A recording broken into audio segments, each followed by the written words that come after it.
Voltamos a apresentar Justiça na Tarde. Justiça na Tarde debate. Pois bem, são 15 horas mais 1 minuto e a partir de agora vamos iniciando então aqui o nosso debate.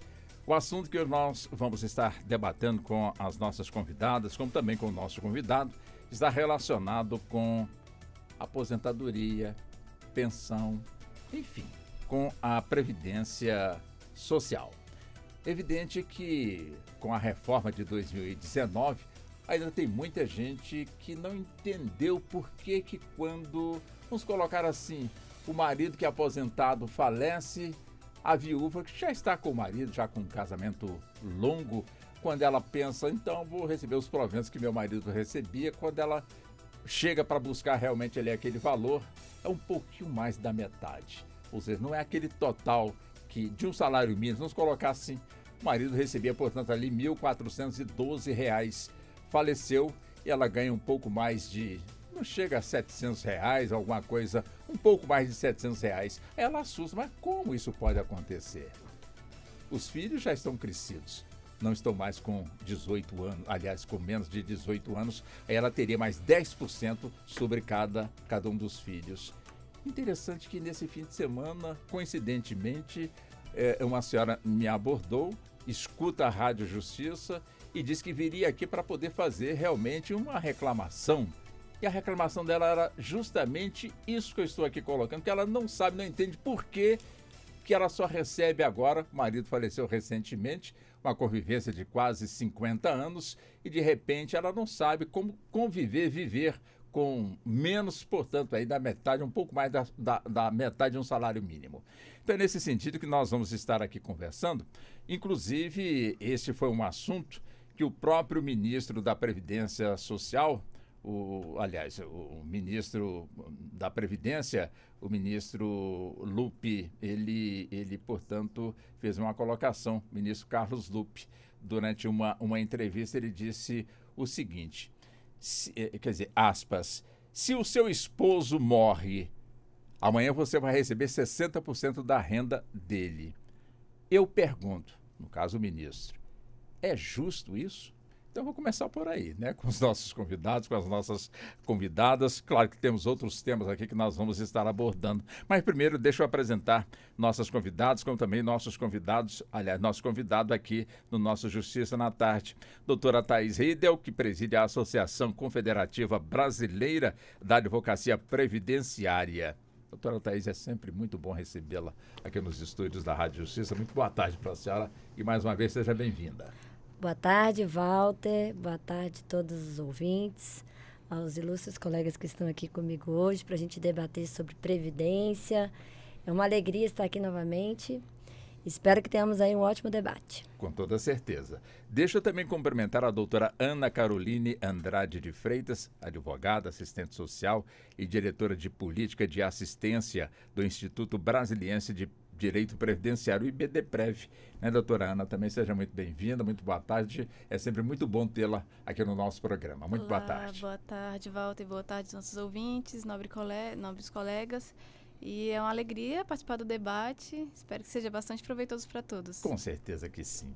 Doutora Amanda Moreira, advogada, especialista no direito do trabalho e direito educacional, pós-graduada em direito do trabalho e também no novo Código de Processo Civil, né, doutora Amanda? Também seja muito bem-vinda. Muito bom também tê-la aqui no nosso programa. Muito boa tarde para a senhora. Boa tarde a todos, o prazer é meu de estar aqui novamente. Tenho certeza que vai ser uma tarde de muito conhecimento e também conhecimento para mim da área trabalhista, porque previdenciário e direito do trabalho são áreas que elas acabam andando juntas.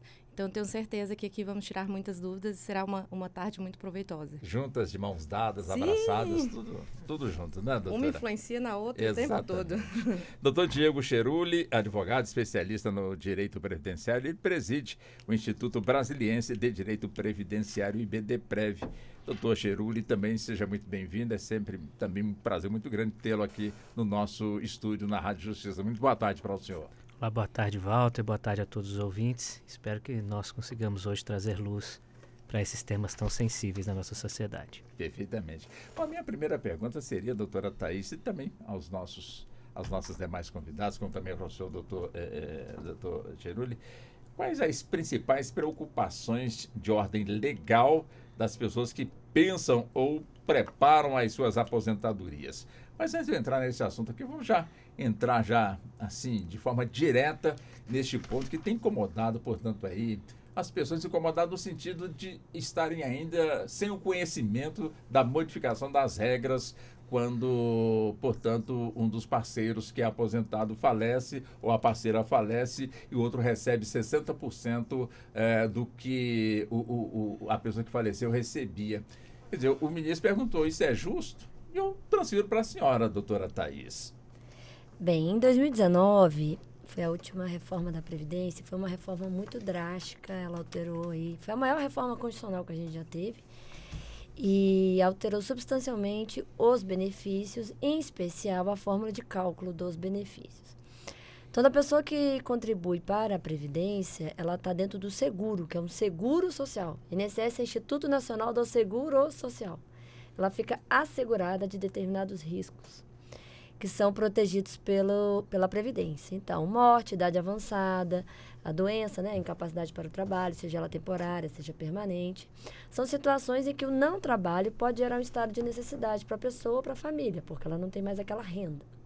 E aí a morte, né, embora seja algo certo, né, a única certeza que a gente tem, mas há uma imponderabilidade no quando, como, e muitas vezes quando ela ocorre, há dependentes econômicos daquela pessoa que trabalhava ou já era aposentada e contribuía financeiramente para aquela família. Bem, então a pensão por morte é um benefício aí clássico, né, a gente já tem há muitos anos, e a pensão por morte sofreu uma drástica alteração na última reforma. E por ser algo às vezes muito técnico, a população não estava esperando. E só agora, na hora de receber, é que realmente a ficha está caindo do que foi a nossa reforma. Nós que somos especialistas, estivemos dentro do debate na época da reforma, a gente alertou para isso, né? Eu falo que a grande alteração da reforma ela foi em relação aos cálculos dos benefícios, muito mais do que a questão da idade mínima, que era algo que a gente ficava pensando muito na mídia. Né? Mas sim os cálculos. Em especial a pensão, antes a gente tinha ali um quadro considerado, né, os defensores da reforma, que era um quadro muito positivo em relação a outros países do mundo, porque a pessoa, na data do óbito, né, os dependentes se habilitavam para pensão por morte, e ali tinha 100% do valor do benefício, da aposentadoria. E que nenhum país do mundo é um valor tão alto, 100%, menos uma pessoa na casa, que não dá para ser 100%, etc. Bem, primeira observação é que no Brasil, em média, nossos benefícios, eles ficam, eu olhei essa semana, R$1.800, 1.700 e tanto. Então, também não é nenhuma fortuna, né? É isso que a gente economizou, foi sobre isso que a gente está, né? Em relação a isso que a gente está falando. Mas a nova forma de cálculo qual é? Você pode morrer ativo ou inativo, correto? Correto. Trabalhando ou já é mais aposentado. Morrer ativo ou inativo? Já aposentado. Com certeza.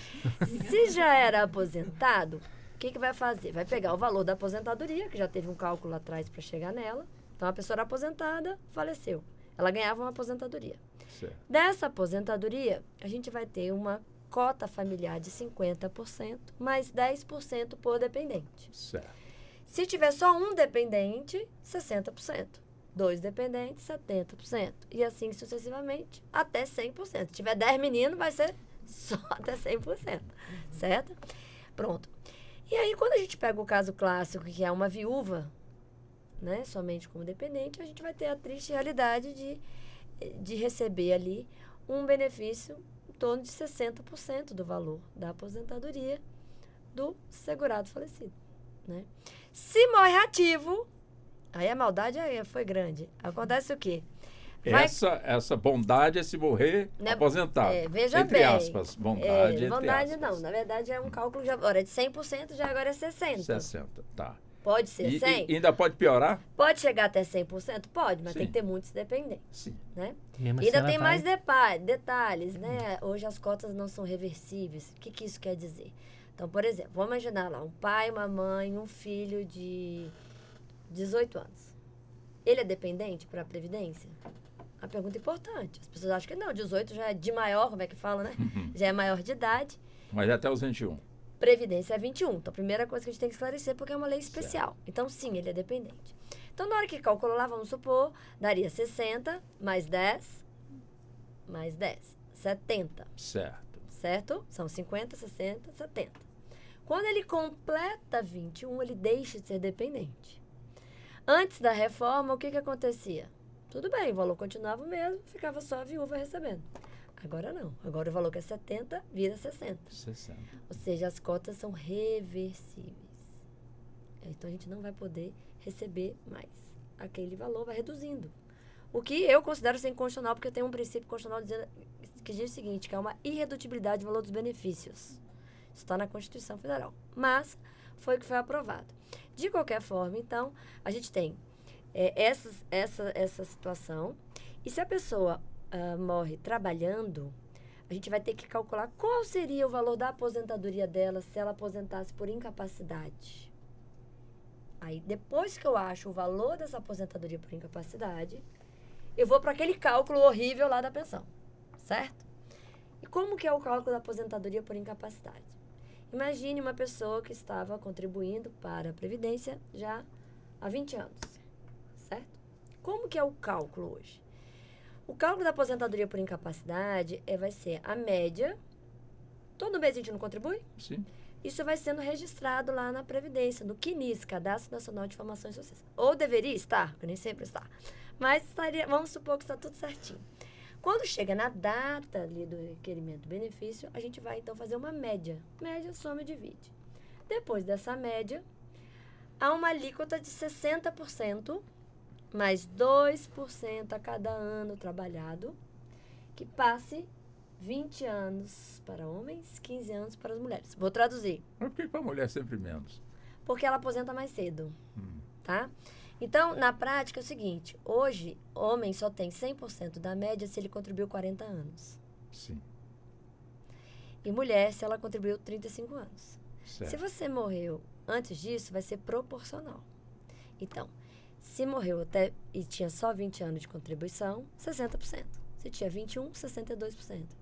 22, 64%. E assim sucessivamente, cada ano 2%. Tudo bem? Certo. Vamos pegar uma situação mais extrema, que é muito comum e possível. A pessoa faleceu e tinha 20 anos de contribuição, um homem.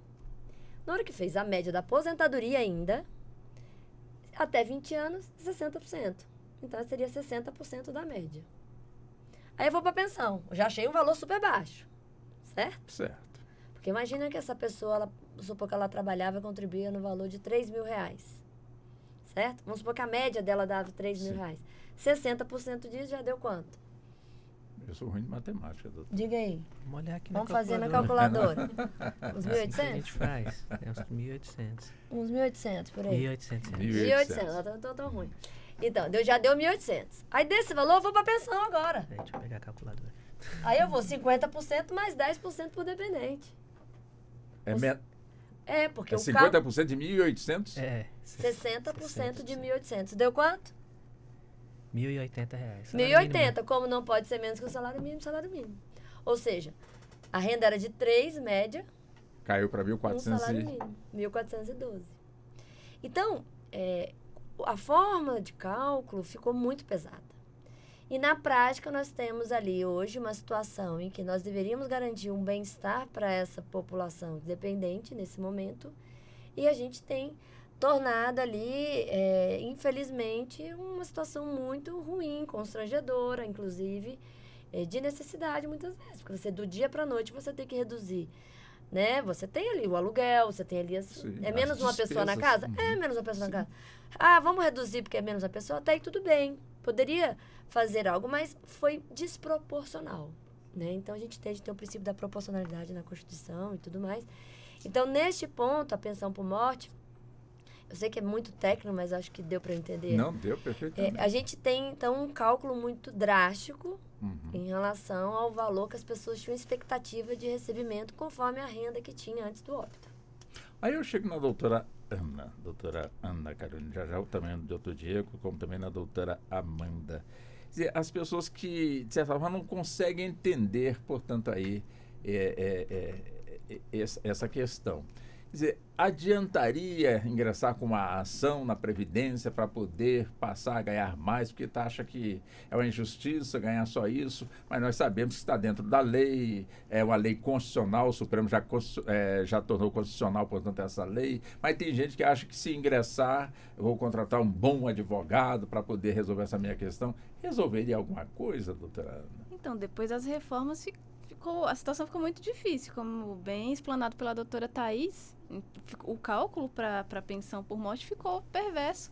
E uma pessoa que tinha uma renda, né, a família tinha uma renda de R$3.000, ficou uma renda de um salário mínimo, no caso concreto que ela explanou, né? Então, não teria espaço hoje para entrar uma medida judicial só se tivesse alguma... dentro do processo administrativo tivesse algum erro de cálculo, né? Mas, enfim, aí poderia pleitear uma revisão. Mas, no caso, se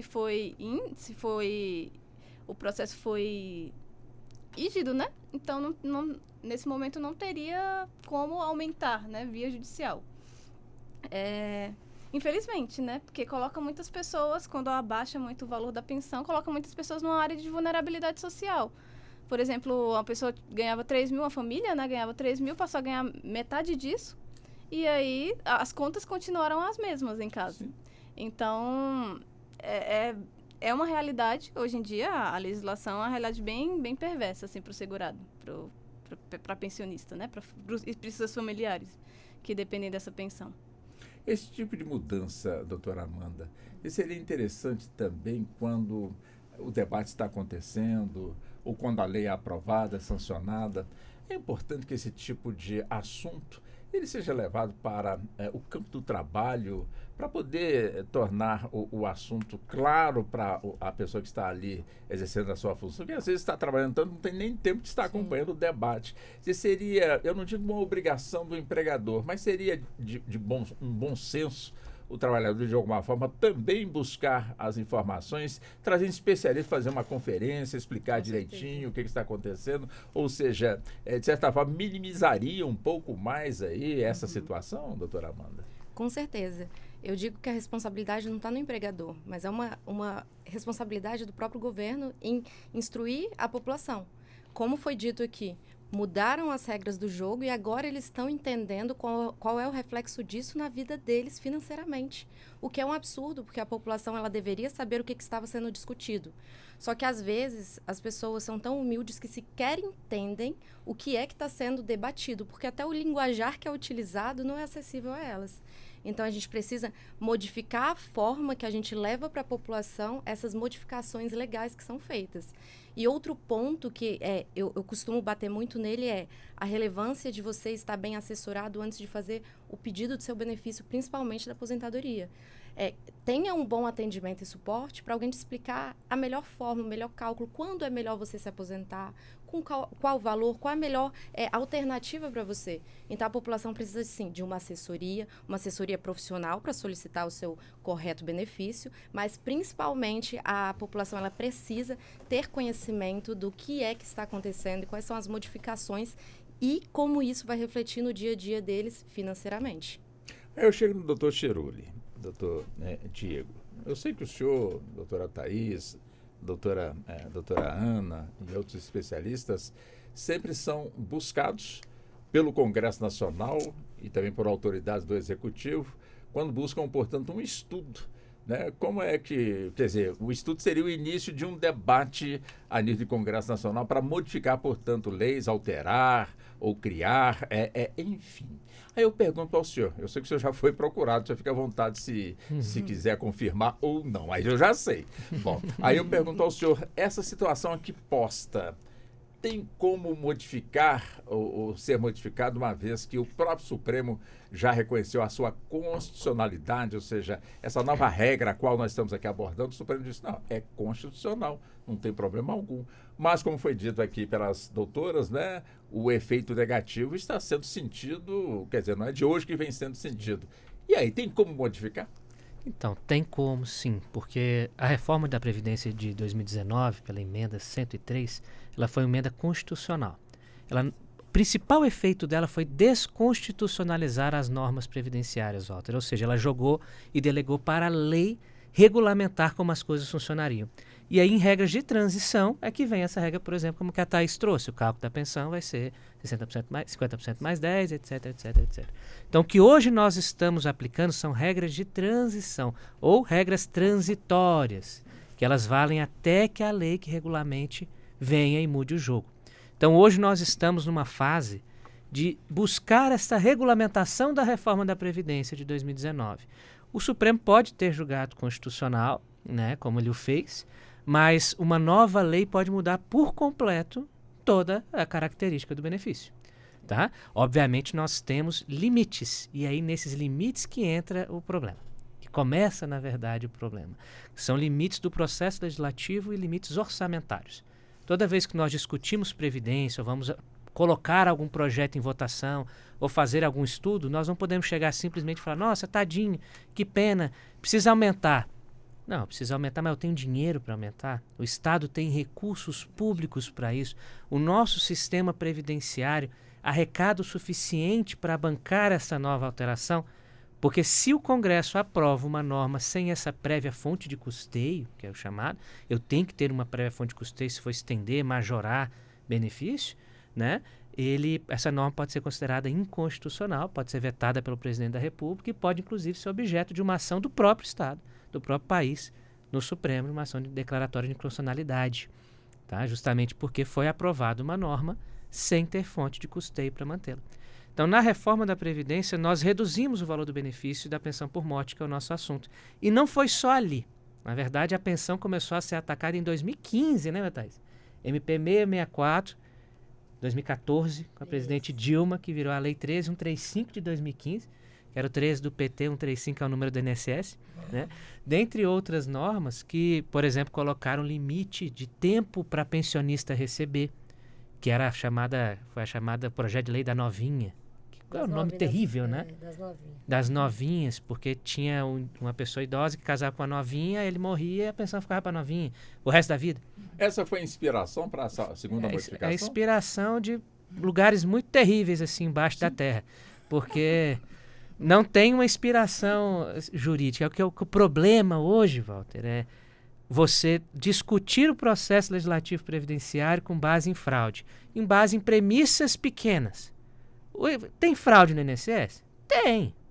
Agora, significa que todos os segurados têm que sofrer por causa dessas fraudes? Então, quando foi feita a lei da novinha, né, que é um termo horrível utilizado, ele foi feito por quê? Porque tem muita fraude, tem muita gente que simula união estável ao casamento para poder ficar com a pensão. Muita gente, quantas? Dentro do total. Então, esses estudos, né, Thaís, a gente tenta ir atrás e ver assim, é 1%. A gente participou disso aí, nem quero saber como é que resolveram essas ideias. Foi uma confusão. Na verdade, explica, Diego, que na verdade esse projeto aí que virou lei, né, antes da reforma em si, antes a pensão por morte, ela era vitalícia para todas as situações. Todo mundo recebia. E aí passaram a criar limitações pela idade do cônjuge na data do óbito. Então, ela começa ali 3 anos, 6, aumentando, só vira vitalícia hoje a partir de 45 anos. Eu brinco que tem que tratar o marido bem até os 45 anos. Mas aí você vai ganhar 60%.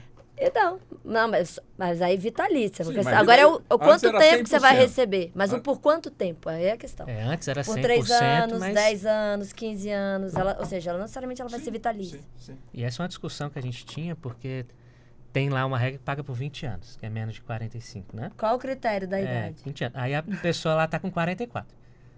Ela vai receber 20 anos. Com 64 anos Aí de idade, para. pronto, você não tem mais nada. É isso que eu não consigo entender. Quer dizer, não tinha que ser o inverso, alguma coisa assim? Não tem lógica. É porque quiseram evitar a situação de fraude quando situações que obviamente, elas se ocorrem, são fraudes, elas têm que ser combatidas, Sim. mas é exceção. Quando a pessoa tá lá no leito de morte, não ia deixar pensão para ninguém, aí casa com a cocotinha, e ela é um absurdo, que ela vai receber até o resto da vida. E aí, por conta da exceção, vai penalizar todo mundo. Então, assim, chega algumas situações, assim, muito difíceis, né? E esse é um exemplo. Hoje o processo legislativo previdenciário, quando a gente começa a discutir, a maioria tem muita fraude, temos que resolver esse problema. O que acontece? Uma excessiva burocratização do processo, que gera um alto indeferimento e, obviamente, uma alta judicialização das demandas previdenciárias. E quem gasta com isso é o Estado. No fim das contas, às vezes fica muito mais caro. E existem mecanismos, por exemplo, quando aprovou essa da questão da pensão, da temporalidade, a questão dos 2 anos, né, Thaís? A união estável, o casamento tem que ter 2 anos. Se não tiver 2 anos, só dura por 24 meses, 18 meses, né? Encerra por ali. Então, isso é uma regra ideal. Para não estar lá na lei de morte, vão casar. 4 meses. 4 meses e aí fica por isso mesmo. Se tiver mais de 2 anos, aí entra naquela tabelinha da idade para ver quanto tempo a pessoa vai receber. Olha, tá com cara de dúvida. Vou de novo. Não, eu tô entendendo. Eu tô, É porque eram duas situações. não tô Era cara de tanto o dúvida, casar não, com tô novinha ou novinho, quanto ter um tempo de união estável ou de casamento para não parecer que é fraude. Então, se você tem lá 1 ano e 11 meses de casamento, aí veio a óbito, você só vai receber pensão 4 meses. Se tem 2 anos, ufa, aí vai ver a idade. Se vai ser 3, 6, qual vai ser a quantidade de tempo que vai receber. Mas o correto não Doutora seria Amanda. aumentar a penalidade de quem comete a fraude Com certeza. do que depois penalizar a grande parte da população por conta de uma minoria que estava cometendo uma atitude ilegal. Com certeza. Então, Mas, a lógica não foi utilizada aí. mas não É fazem. uma lógica. É. A gente tem tido, assim, acho que todo mundo aqui tem reparado isso, um viés muito econômico, financeiro. Normalmente nessas discussões se apresentam números, o quanto vai economizar na mudança tal, na mudança tal. É claro que há um comando constitucional de que a Previdência ela tem que ter um equilíbrio financeiro atorial. Isso ninguém está... Mas, primeiro que a gente não tem cálculo atorial. Isso é uma crítica que a gente faz, a gente tem que aprimorar muito nisso. O que é o cálculo atorial? É o cálculo do risco. Qual é o risco do brasileiro em tal situação? Então, por exemplo, eu achar a idade mínima, eu teria que saber qual é, em média, a idade que o brasileiro se capacita para o trabalho pela idade Brasil. Norte, Sul, Nordeste, trabalho braçal, intelectual. Esse estudo não existe. Então, por que é 65 anos e 62? Mas em outros países, isso Comparação. Tem que existe. ter. E Tem por que que aqui não tem? Uai, eu que pergunto. Ué, Doutora Ana, responde para nós, doutora Ana. Então, é um mistério, né? Por que É um não mistério. tem? Mas o que deveria ter para que houvesse políticas públicas mais efetivas, né? O processo legislativo fosse mais efetivo, né? A busca da melhoria da sociedade. Mas não tem. E a lógica, né? Do processo legislativo, no caso principalmente de pensão, foi agir na questão da fraude e restringir direitos, ao invés de punir mais o ato fraudatório, né? Então, são escolhas políticas. Hoje me fizeram uma pergunta que eu não soube responder. Tipo, assim, bom, já que, no caso, a pensão por morte não é mais 100%, é 60%. Então, vamos imaginar que tem sobrado, então, 40% de cada uma dessas pensões. Aí se imagina, então, com 40% reforçando o caixa da Previdência, mesmo assim ainda está sem dinheiro? Bem, primeiro, eu falo para meus alunos 3 coisas. E ela 3 fica me olhando lições. aqui. Eu vou prestar atenção aqui. Não repassar para frente matéria, porque pode ser fake news, certo? Sem saber se é. Certo, Não dar opinião jurídica sem ver os autos. certo. Que absurdo, deu a liminar. Lá, lá, lá. Você viu os autos? Terceiro, duvide dos números. Esse tema do déficit da Previdência, ele é bem... Eu até no meu livro último, agora da tese de doutorado, eu botei um capítulo só sobre isso, a questão do orçamento. Existem vários estudos diversos, perspectivas distintas, de como você avalia os números da Previdência. Uma análise é feita quando você identifica a Previdência pertencendo à Seguridade Social como um todo, que é o modelo que a Constituição mandou. Walter, nós temos um orçamento. Eu também brinco com meus alunos. Gente, qual é a única área que tem um orçamento? Nossa, a gente tem um orçamento da Seguridade Social. Nós temos 3 orçamentos no Brasil. Orçamento fiscal, orçamento de investimento em empresas públicas e orçamento da Seguridade Social. Esse orçamento da Seguridade Social, ele deveria, né, na verdade, ser composto por várias contribuições sociais, que são tributos, né, com destinação específica, que são tributados, aí são cobrados de diferentes atores na população brasileira. Então, trabalhadores, né, os empresários, e os empresários são chamados a contribuir na folha, na cota patronal, COFINS, que é subfaturamento, contribuição social sobre lucro líquido, ele tem que pagar SAT, ele tem vários tributos que ele tem que pagar que vão para o sistema.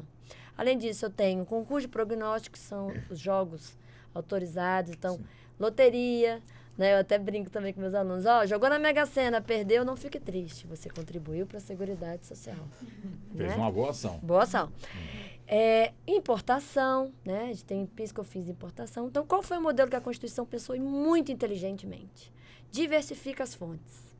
Porque quanto mais fontes você tiver, menor é o seu risco, o seu caixa.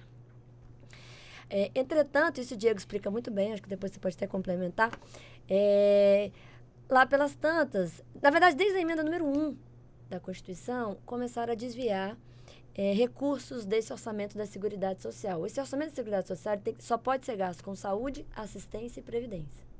Imagina uma panela que tem que dar conta de 3 pratos, saúde, assistência e previdência. Só que quando começaram a desviar esses valores, né, a última, foi até 2019 a reforma, para não dizer que a gente fala mal da reforma, né, uma coisa boa da reforma, que acabou com a DRU, desvinculação das receitas da União, em que se desvinculava oficialmente 30% do dinheiro, saúde, assistência e previdência, para outros fins, né? Em outras despesas. E aí, num determinado momento, para que não fizesse isso com as contribuições previdenciárias estrito sensu, que são as da Folha, criaram ali o artigo 250 da Constituição, isso depois foi regulamentado na Lei Complementar número 101, que diz o seguinte, contribuição da Folha, que é essa do empregado e do empregador, tem que ir para pagamento de benefício previdenciário. Tem que ir para o INSS. Qual era o objetivo ali? Não pode desviar isso aqui para outras coisas. Aí o que o governo faz? Só calcula como se essa fosse a única receita da Previdência. E não como se ela pertencesse à panela maior que é da Seguridade. Então, isso tem muita discussão, porque tem números diferentes a depender do economista que faz a conta, né? Inclusive, teve a CPI da Previdência, logo na primeira proposta do Michel Temer, de reforma, isso foi muito debatido, e até foi por isso que a DRU caiu, porque mostrou o seguinte, o governo falava assim, a Previdência está em déficit. Aí falava, mas você está desviando pela DRU? Então ficou insustentável, porque provaram matematicamente que isso gerava um prejuízo para os caixas, né, o caixa da Previdência. Então, essa questão dos números tem vários aspectos, né, e realmente há hoje uma máxima de que a Previdência vai quebrar, isso não é simples assim. A gente tem ali a Previdência como um pilar, um colchão social muito importante, junto com a saúde e com a assistência, e a Constituição já previu ali vários recursos destinados a essa área social. Então, a gente precisava primeiro cumprir o que a Constituição fala. Se a gente cumprir o que a Constituição fala, vários anos dão superávit. E o que fizeram com os anos de superávit? Que deveria guardar para os anos que não daria superávit. Então, é uma discussão bem complexa, mas que acho que a gente tem sim que aprimorar a avaliação atuarial e esses cálculos, a gente trazer a maior transparência possível, verificando os diferentes olhares, para que a gente consiga encontrar fórmulas dos números, achar uma solução dos números, atender os direitos, e não diminuir os direitos para atender os números. Você não está muito filosófica, né, doutora? mas vamos lá. Doutor Diego, o senhor foi citado para esmiuçar uma explicação aí que a doutora Thaís pontuou. Ela fala para esmiuçar um trem que ela já falou muito bem, né? Acho que não tem muito o que falar, só que eu tenho uma posição, eu estudo muito essa questão dos números, e infelizmente desde 2016 nosso sistema de seguridade social apresentou déficit. Tá? Até 2015, como a Thaís disse, nós tivemos um superávit que a CPI da Previdência apurou que, se tivesse acumulado, nós teríamos um caixa hoje em torno de 6 trilhões de reais neste fundo. Se pegasse o que sobrasse da Seguridade e guardasse no fundo do artigo 250. Né? Então, se tivesse, nós teríamos um baita de um fundo de 6 trilhões de reais, que é maior que o PIB atual do país. Mas para onde foi esse dinheiro? Esse dinheiro foi desviado, como até disse, por um mecanismo chamado DRU, e que o Temer, esqueceu de citar, isso foi uma situação engraçada, quando ele tentou fazer a reforma da Previdência, que o slogan era reformar hoje para garantir o amanhã, assim, deixando bem claro que vai quebrar, né? Aí ele falava assim, tá em déficit, tá tudo quebrado, tá tudo não sei o quê, mas eu vou aumentar a DRO de 20% para 30%. Né? Ele aumentou. Uai, meu amigo, você tá sem dinheiro, por que você tá tirando mais dinheiro de onde não tem? E aí que nós começamos peraí, tem uma coisa muito errada aqui. E aí, obviamente, apuramos essa questão dos 6 trilhões, que foi meio silenciada, né? E, obviamente, tem um interesse do mercado. Durante a reforma da Previdência, o mercado de previdência privada cresceu mais de 60%. Em vendas de planos de previdência privada, que hoje não sei se tiveram continuidade, muito provavelmente não. Então, as pessoas aderiram ali com medo e largaram no curso das coisas. Mas uma grande questão que se discute, e a Thaís foi filosófica aqui em falar que, na verdade, a lei tem que atender o benefício e não o benefício atender o número, é que tem uma regra, a Constituição ela não fez o nosso sistema de seguridade social para dar lucro. E ela não fez o nosso sistema para dar no 0 a 0. Ela não fez. Isso aí foi inserido depois. Você diz, tem que ter equilíbrio financeiro atuarial. Tem que obedecer, como, por exemplo, fundo do artigo 250.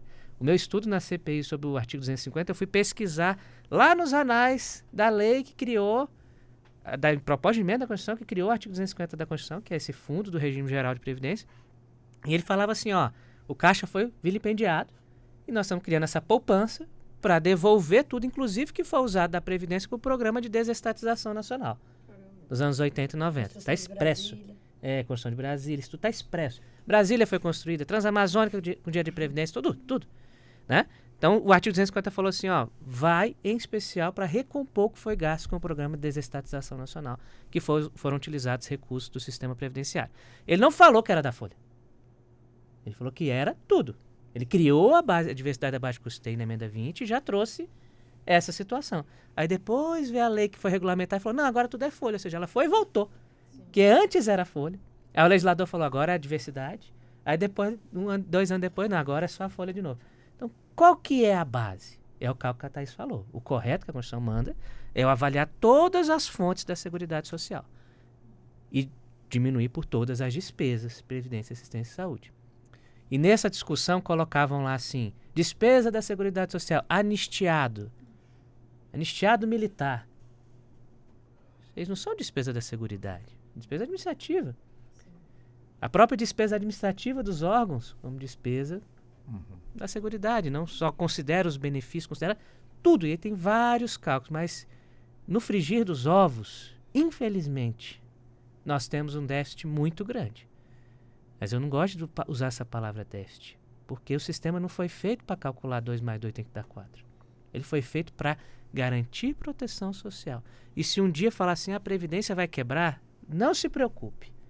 O seu investimento em Previdência privada, o seu investimento no Tesouro, o seu investimento em Bolsa, vai cair primeiro que a nossa Previdência. Ela vai ser a última a cair. Vai resistir a até resistir, lá. Ela é a única ali, partidiana da luta, ela vai ficar ali até o fim, ela é a última. O dia que a Previdência quebrar vai ser o menor dos nossos problemas.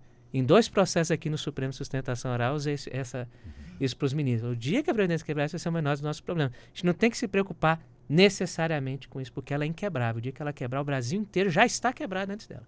E não vai ser ela que vai quebrar o Brasil. Pelo contrário.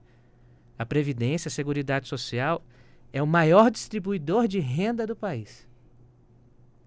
Pode falar assim, o emprego não, mas em termos de políticas sociais, o maior distribuidor de renda do país é o nosso sistema previdenciário. E mesmo assim nós continuamos em primeiro lugar, como no índice de Gini, o país com maior concentração de renda. E também nossa pobreza e tudo mais está aí. Ou seja, nós distribuímos ainda de forma insuficiente. E a saúde é subfinanciada. Tem muita coisa. Assim, quando fala Previdência, Assistência e Saúde, até lembrou um negócio interessante. A saúde não vem tudo dessas fontes. O que sai do orçamento federal para a saúde é muito pouquinho. Quem banca isso aí é Estado e município, e o DF. Que banca o SUS de cada lugar. Por isso que há essas distinções. De um lugar o SUS ser ótimo, de outro não ser tão bom, porque o financiamento depende do local onde está aquele sistema de saúde. Ele é compartilhado. Nem com isso a gente gasta. A gente gasta basicamente com BPC e os benefícios previdenciários. A pergunta a Seguridade Social ela foi criada para garantir bem-estar e justiça social. Bem-estar. Aí o Constituinte falando, olha, eu quero que a minha ordem social, que a minha sociedade tenha um mínimo de bem-estar, dignidade da pessoa humana. Por isso, colocou saúde, assistência e previdência junto. Saúde, minha população trabalha. Trabalhando, eu obrigo ela a contribuir, porque ela não é previdente. Então, ela contribui agora quando ela pode, porque amanhã ela não vai poder.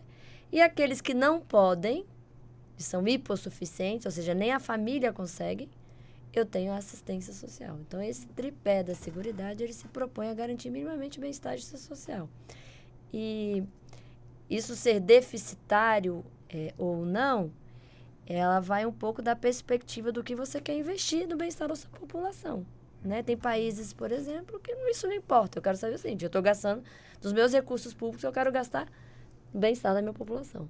Não, eu quero gastar para construir, eu quero gastar para outras... O que a gente quer gastar? Então, é um debate que tem várias vertentes, que quando a gente pega só um número frio, né, a gente pode, às vezes, estar vendo a questão só por um lado e não com tudo que ela traz de segurança social, né?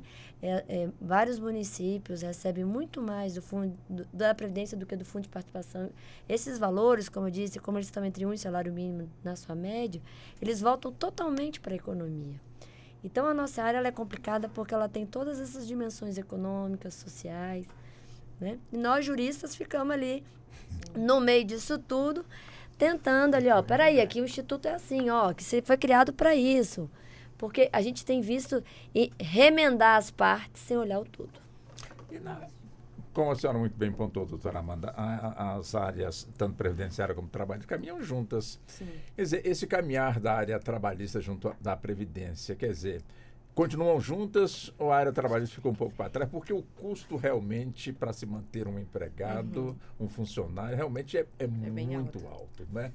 E isso, de alguma forma, compromete melhoria salarial, pode comprometer, também perguntando à senhora, pode comprometer também afugentar empresas novas para cá. Quer dizer, como é que a senhora avalia também essa questão, doutora Amanda?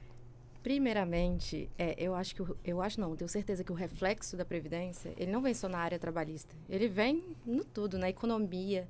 Se você está falando de um benefício, que você está pagando um valor maior para a população, eles vão gastar mais, eles vão estudar mais, eles vão investir mais neles. A gente está falando de uma economia que vai ter mais dinheiro girando, a gente está falando de pessoas que vão investir mais em conhecimento, em uma população que vai ter um conhecimento melhor, e isso reflete em tudo na nossa sociedade. Quanto à área trabalhista, realmente tem muitos empregadores que eles acabam não investindo no Brasil por conta da parte previdenciária, que realmente ela é muito mais pesada. É feita uma análise em outros países e no Brasil. Quando chega aqui e vê qual é o custo previdenciário, alguns empregadores acabam não investindo aqui. As áreas, elas andam juntas, mas principalmente na parte de quando os benefícios são negados administrativamente e precisa entrar com alguma demanda judicial.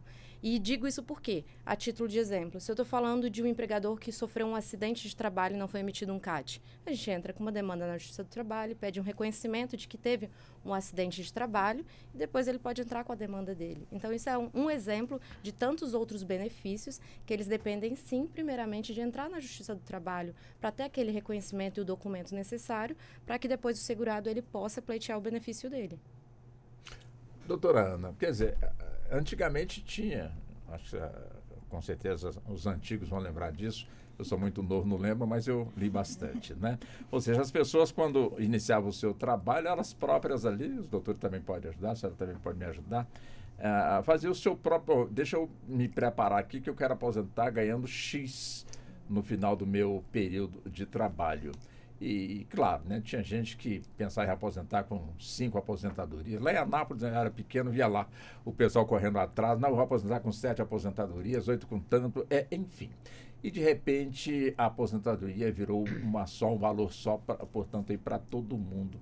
E essa regra em que, de certa forma, amarra realmente assim, como essa lei, né? E tem que ser realmente amarrado. Não dá nenhuma possibilidade, portanto, de, enfim, por exemplo, ter a aposentadoria privada, como também ter a aposentadoria da Previdência. Eu posso ter as duas, mas eu também não poderia escolher se eu quero só a da Previdência, eu só quero só a privada, quer dizer, isso de alguma forma comprometeria, portanto, aí o caixa da Previdência, como foi dito aqui, que banca também a saúde, banca a Previdência, tem um terceiro que banca também.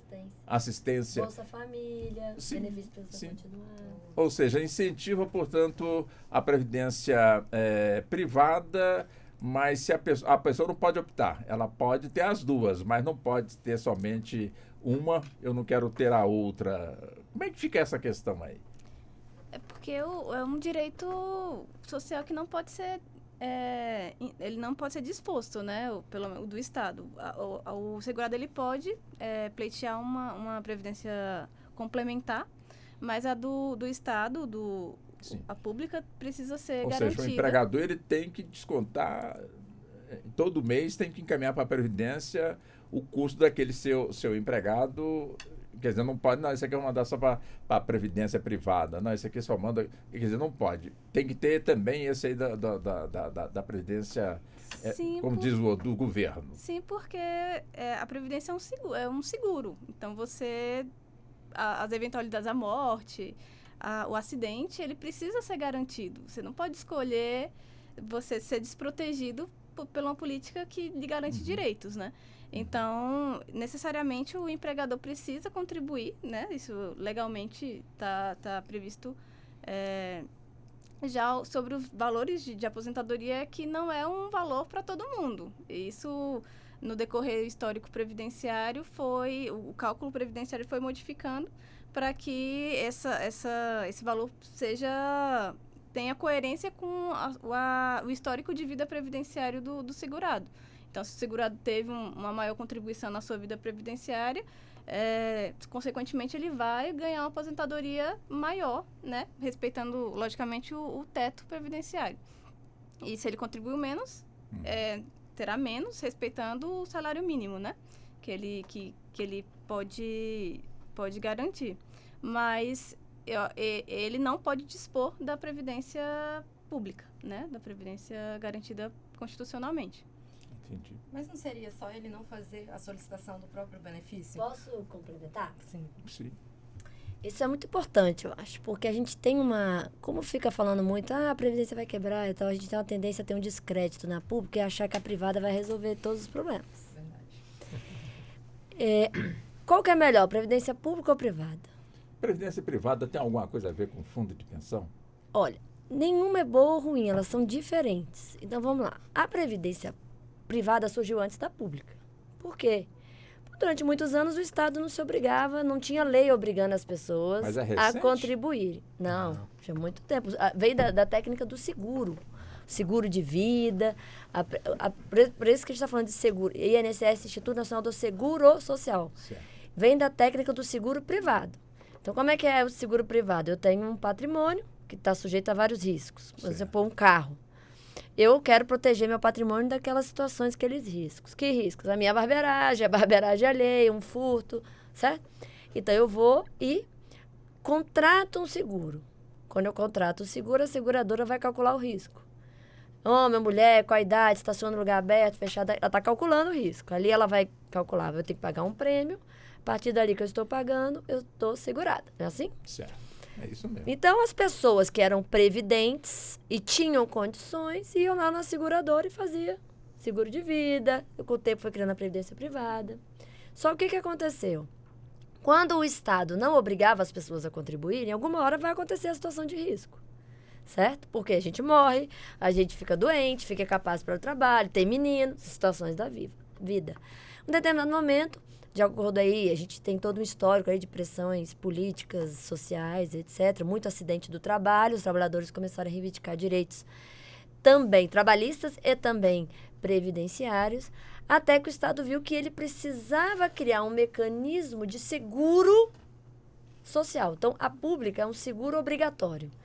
Como nós não somos previdentes, em média nós não somos, ele fala o seguinte, olha, como eu sei que você não vai, em média você não é previdente, eu vou te obrigar a contribuir agora, que você tem saúde e está trabalhando, com um pedacinho do seu salário, porque uma hora você vai precisar, certo? Então, a previdência pública, ela é obrigatória, Só que ela não está preocupada com manutenção de poder econômico aquisitivo. Ela quer evitar estado de necessidade. Então, ela só vai te proteger entre o salário mínimo e o teto. 1.412 até 7.786,02 centavos. Certo? Nessa faixa, o sistema entende que você não vai passar fome, você não vai passar estado de necessidade. Agora, se você quer ter um mais bem-estar na sua idade avançada, o ideal é você fazer uma previdência privada. Que ela não é substitutiva da pública, ela é complementar. Tem países que ela pode ser substitutiva, como você falou, ó. Você tem que ter uma, escolhe uma ou outra. Certo? Certo. Mas, no Brasil, ela é complementar. E a previdência privada, ela tem um modelo de capitalização, não repartição. O que eu quero dizer? A pública é assim, você está trabalhando hoje, você está contribuindo agora, esse dinheiro já está sendo gasto com outros que estão precisando. Por quê? Porque você solidariza o risco. Então, como não ficam todos doentes ao mesmo tempo, então qual a probabilidade de todos nós aqui, nós 6, ficarmos doentes no mesmo dia? Alta, média, baixa? Eu acho que é baixo. Muito baixa. É. Todos do prédio? Baixíssimo. Menor. Todos de Brasília? Menor. Então, quando eu coloco todo mundo para contribuir e o risco ocorre pontualmente, eu consigo proteger maior quantidade de pessoas. Tem uma lógica nisso, no modelo de repartição. O que eu tenho que controlar? Ter receitas suficientes com as despesas. Aí entra os problemas de, agora as pessoas estão vivendo mais, tendo menos filhos. Esses são os desafios que têm gerado reformas paramétricas no mundo inteiro, de rever requisitos e ajustes. Ou quando pessoas ficam doentes ao mesmo tempo, por causa da pandemia. Isso. E isso deve ter gerado um impacto, né? Perfeito. Altas situações de risco geram impacto, né? E é quando o Estado normalmente tem que entrar, né? A iniciativa privada, ela vai pelo modelo de capitalização. Então, eu vou contratar uma entidade de previdência privada, contrato um plano de previdência e ali eu vou verter contribuições para um fundo que tem que ser capitalizado no mercado financeiro. E o meu risco é maior, tanto para o bem quanto para o mal. Se der menos que o salário mínimo, o benefício lá na frente pode? Pode. Se der mais que o teto, pode? Pode. Então, ela não está preocupada com evitar estado de necessidade. Ela está preocupada em complementar. Por isso que, ainda, por mais que tenhamos imperfeições no modelo público, e tenhamos muito ainda a aprimorar, é muito mais seguro para a população você ter uma pública, que, meu bem, vai te garantir entre o salário mínimo e o teto, do que você deixar para cada pessoa escolher, que é o caso da privada. Entendi. Porque aí as pessoas acabam não fazendo, às vezes porque não conseguem, às vezes porque não priorizam, né? Tem outras, a gente economiza, a gente gasta em outras coisas, né? Assim. Então, eu entendo que o modelo brasileiro ele é bem feito nesse sentido, só que tem ainda que ser melhorado. Pois não, doutor. E é bem feito e não é o único, né? Os países desenvolvidos do mundo, todos têm uma previdência pública obrigatória, inclusive os Estados Unidos, que é usado normalmente como referência para reformar o Brasil, ele tem um modelo igual. Eles têm o Social Security, que é a segurança social deles, como se fosse o nosso aqui também, que garante ali, no último estudo, uma média de 2.100 e poucos dólares por pessoa, por aposentado. 2.000 e poucos dólares. Tá? Que é o público. Todo mundo paga para esse. Todo mundo que vai trabalhar nos Estados Unidos tem o número de Social Security, que é o CPF deles. Né? E aí eles podem ter a previdência complementar lá, que a depender do emprego, ela pode ser até obrigatória. A empresa vai obrigar a pessoa a aderir àquele plano ou vai contribuir para aquele plano. Aqui nunca pode ser obrigatório, que é sempre facultativa. Tá? Mas lá eles têm um outro sistema. Na Inglaterra é a mesma coisa, embora a parte pública seja bem mais reduzida. Né? Na Itália, na França, em Portugal, onde você for, na Espanha, todos são iguais. Tem um sistema público obrigatório e o complementar ali do lado, como a Thaís disse, para complementar uma posição. Só que é costumeiro eles falar assim, lá fora, lá na Alemanha, é tudo previdência privada. Não, não é. Lá nos Estados Unidos é tudo previdência privada. Não, não é. Os Estados Unidos tem uma coisa bem interessante, que 80% das recursos dele vem de previdência complementar. Vem de fundos de previdência. Mas nesses países tem lá essa regra que hoje passou a existir aqui no Brasil desde 2019, a Viúva recebe só 60%. Sim. Então nós Idade mínima. Nós copiamos alguma coisa então? Sim, copiamos muita coisa. A gente gritava isso, né, Thaís? Pelo amor de Deus, não compara o Brasil com o país norte-europeu. Do norte europeu. Não tem como você comparar o Brasil com a Suíça. Porque lá, 66 anos. Não, a idade mínima no Brasil tem que ser 68 anos. Como, querido? Nós vamos do sul ao nordeste, nós temos pessoas totalmente diferentes nesse meio do caminho continental que nós estamos vivendo. Não tem como comparar, mas esses estudos internacionais impactaram muito, inclusive num benefício chamado aposentadoria especial. É para aquelas pessoas que trabalham expostas a atividades salubres, penosas, perigosas, né? A agentes nocivos. Nos outros países, a aposentadoria especial tem uma idade mínima também, é alta essa idade mínima também, é muito igual ao que está aqui. Só que nosso não, antes a gente não tinha uma idade mínima, a pessoa tinha que cumprir no mínimo 25 anos de contribuição ali, comprovava que era especial e se aposentava, independentemente da idade que ela tinha. Nos outros países não é assim, mas por que não é assim? Você vai em Portugal, você não vê uma obra sem uma lona na frente, um monte de EPI, de plano de proteção individual e coletiva para o trabalhador. Lá eles fiscalizam muito o ambiente do trabalho, as relações de trabalho, a segurança do trabalho. Obviamente, eles reduzem o risco, e reduzindo o risco, eles podem falar, não, a idade mínima da especial aqui pra gente é 62. No Brasil, eu não posso fazer isso ainda. Mas o errado não Doutora seria Amanda. a idade mínima. Mas de onde vem essa idade mínima? Porque fica difícil você questionar se você não sabe qual é a fundamentação que fixou a idade mínima que tem. Nós não temos. Exatamente. Isso nós Então, não temos. errado ter a idade mínima? Não. Mas de onde foi tirado? Porque como é que Foi você... tirado de uma forma do Excel. aí você... Como Quanto que você... economiza com a cidade? Custo financeiro. O que a gente Sim. critica é que tem que ter análise do risco. Sim. Exatamente. E E ver acabou também sendo que, financeira. por exemplo, você vê os Estados Unidos discutindo déficit de previdência, como a gente discute, o déficit do Social Security deles é muito maior do que o nosso. Umas 2, 3 vezes maior que o Mas nosso. não se fala em quebrar. E não é uma pauta para isso. É investimento Por que social. você gasta com educação? Tem déficit. Você gasta... É política pública. Política pública. Só que a Previdência é a única que é contributiva. As outras não são. Ela ainda é.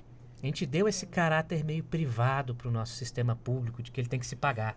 Né? Enquanto vai desse tipo de discussão, ele tem que ficar no 0 a 0. Não tem que ficar no 0 a 0. O que não pode ficar no zero é a proteção social, é o bem-estar, é a ordem social. E é isso que os outros países se preocupam. A pessoa pode até não estar recebendo lá uma aposentadoria digna, mas é o mínimo para ela poder se manter. Deixa eu deixar aqui uma pergunta. Pode ser, eu sou leigo no assunto, eu pergunto, vocês não vão rir de mim não, viu, doutora? Quer dizer, nós vamos deixar aqui a pontuação e vamos separar o intervalo. Quer dizer, o arcabouço de leis que, de alguma forma, rege esse sistema previdenciário que nós estamos aqui abordando, é frágil, é forte, se sustenta. Por que ele não chegou como uma cláusula pétrea para não ser mexido tanto quanto é? Eu deixo essa pergunta para a gente ir pensando, saiu para o intervalo. A doutora Thaís gostou. Oh, que bom. As doutoras aqui também gostaram. A doutora Cheiro também gostou. Então vamos ao intervalo. São 15h58. Voltamos em instantes. Até já. Você está ouvindo Justiça na Tarde.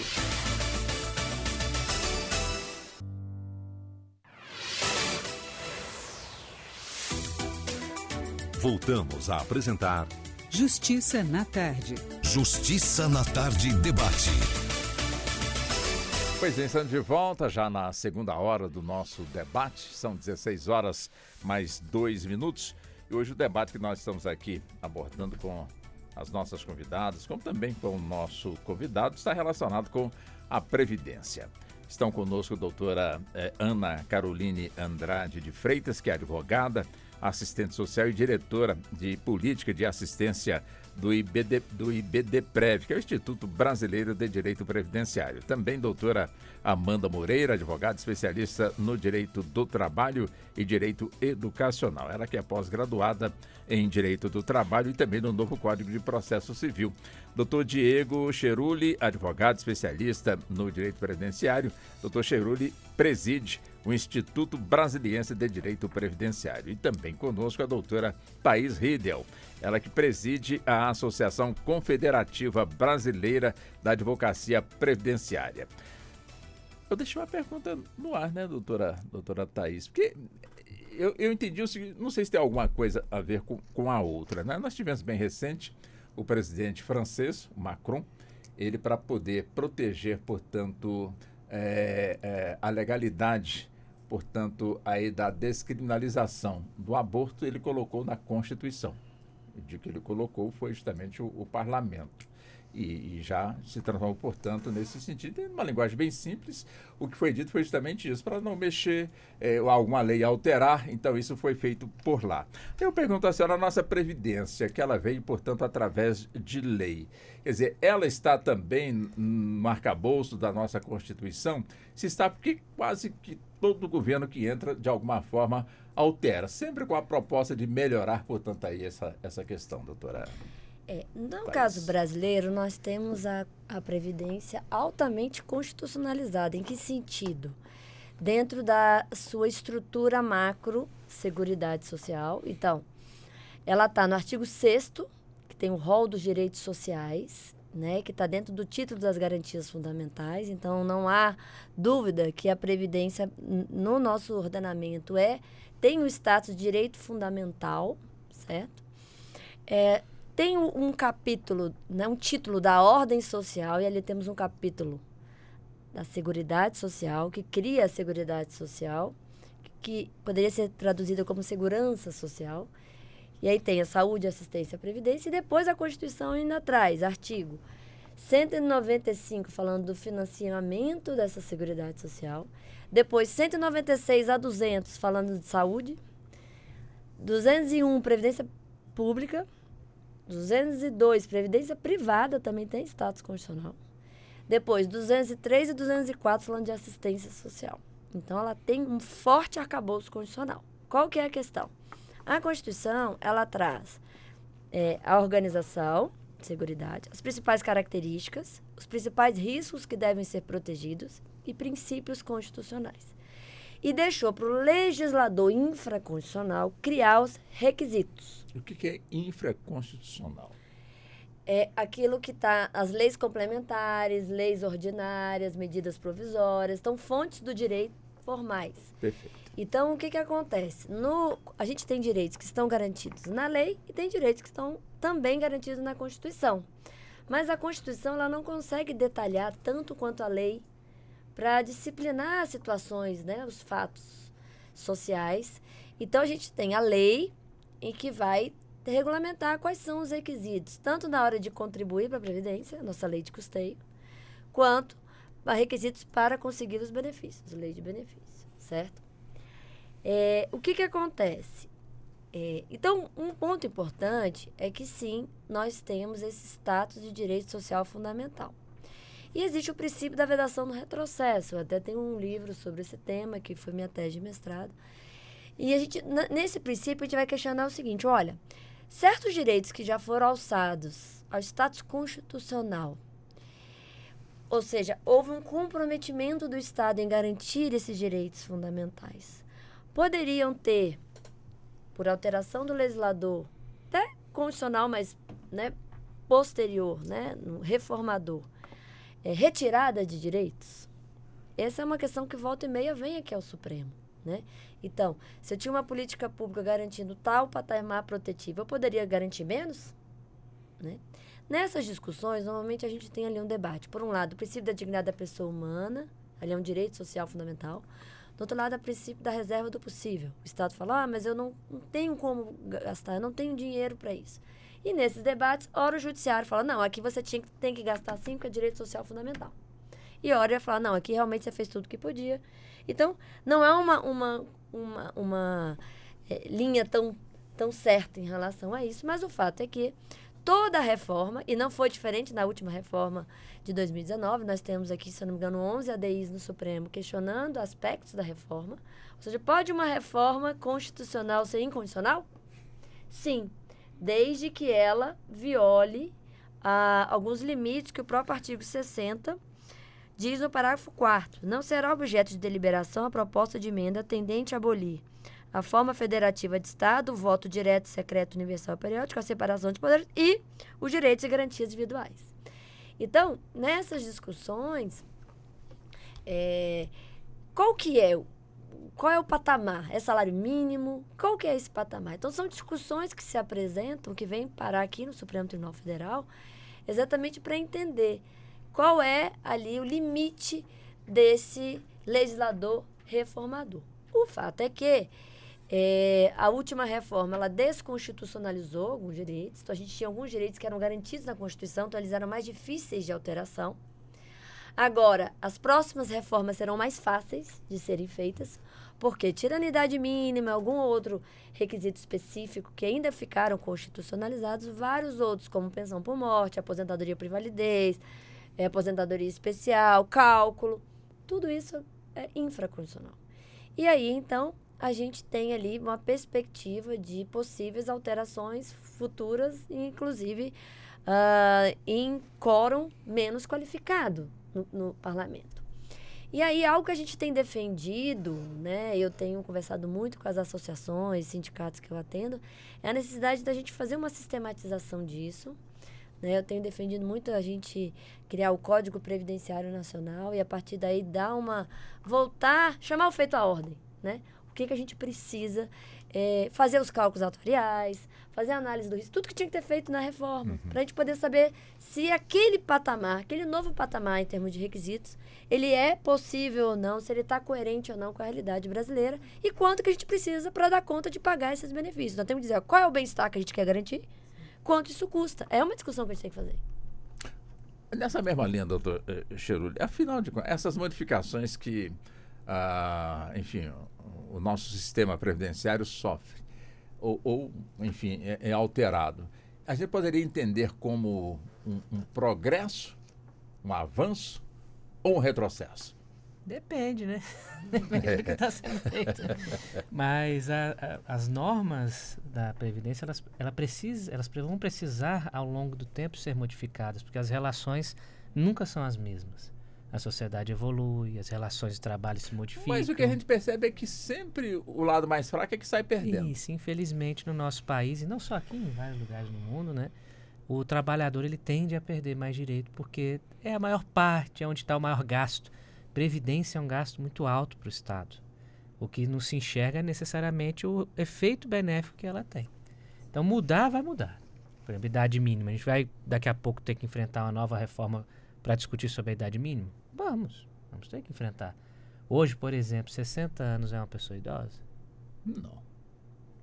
Mas ela consegue lugar no mercado de trabalho até Também 60 para contribuir? Com 40 já está difícil. Pois é. Pois é, aí você tem várias discussões. 60 anos é idoso para entrar na fila do idoso, mas para aposentadoria 60 anos é a idade ideal, 65 anos, 62 anos Depende muito da situação. Tem muitos países que põem a data. Nos Estados Unidos você só aposenta a partir de 62.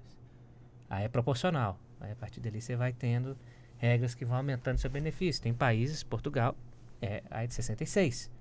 Tanto homem como mulher, acho que 66, alguma coisa assim. Tanto para homem quanto para mulher em Portugal. Então, no Brasil, a gente ainda permite aposentar com menos do que a idade mínima constitucional, que é de 65 para homem e de 62 para mulher, desde que a pessoa se enquadre nas regras de transição. Mas isso tudo precisa ser modificável. Nós estamos agora, por exemplo, na discussão dos trabalhadores de aplicativo, trabalhadores de plataforma, né? Que são pessoas que estão ali num ambiente de trabalho um tanto quanto confuso, né? Eles são e não são nada ao mesmo tempo. Eles são trabalhadores, mas não pagam nada, não tributam nada, não tem fiscalização nenhuma. A empresa que os coloca para trabalhar não paga nada de contribuição. Ela toma uma mão de obra e não tem responsabilidade tributária e jurídica e previdenciária alguma, né? E como que fica essa situação? Nós vamos ter que mudar na lei. A Thaís defende o Código Previdenciário Nacional, né? Essa é uma medida que é urgente nós começarmos a discutir, porque hoje nós estamos discutindo projetinhos de lei esparsos. Nós temos projeto de lei para regulamentar a pensão por morte, para regulamentar a aposentadoria especial, para mudar a forma de cálculo, para tratar de não sei o quê. Fica um monte de leizinha esparçada, fica mais fácil de mudar, mais fácil de revogar.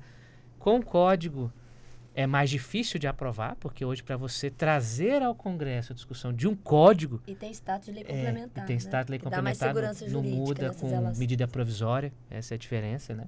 Eles adoram mudar a Previdência por medida provisória, então com o código não poderia ser feito assim.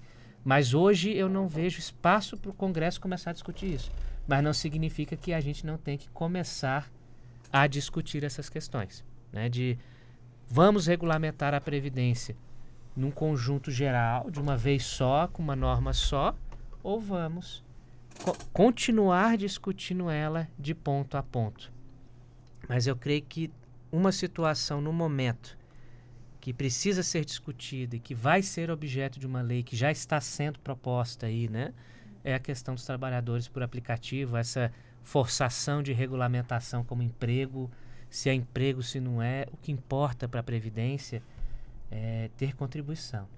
A pessoa estar contribuindo, e não é contribuir com qualquer coisa, não, que vale lembrar. Eu falo isso pro pessoal, quando a gente atende um Uber ou outro ali, né? Assim, você ganha quanto por mês? Ah, eu tiro 5 mil por mês. E você vai pagar sobre o salário mínimo? Se você ficar doente, você vai ganhar 1.412. Você está feliz com isso? Se você bater seu carro ali amanhã, se quebrar todinho e quebrar o passageiro, ele pode processar? Se você não tiver seguro, e normalmente eles não têm, você vai perder seu carro, você vai ficar doente, internado, e se você estiver contribuindo da forma que o governo quer propor, com o salário mínimo, é bom para você? Mas se ele pagar mais de um salário mínimo, teria Então, outras aí que tá. questões? Hoje ele pode pagar mais de salário mínimo, só que a alíquota é muito alta, é 20%. Ele é autônomo. Ele é autônomo. Ele é considerado Ele tem que autônomo contribuir, hoje. Ele inclusive. tem que pagar imposto de renda também? Se passar da faixa, sim. Se Na passar da verdade, faixa. para mim, ele não é nem um autônomo. Para mim, o Uber é uma pessoa física prestador de serviço a PJ. Quem tinha que reter e recolher era a Uber.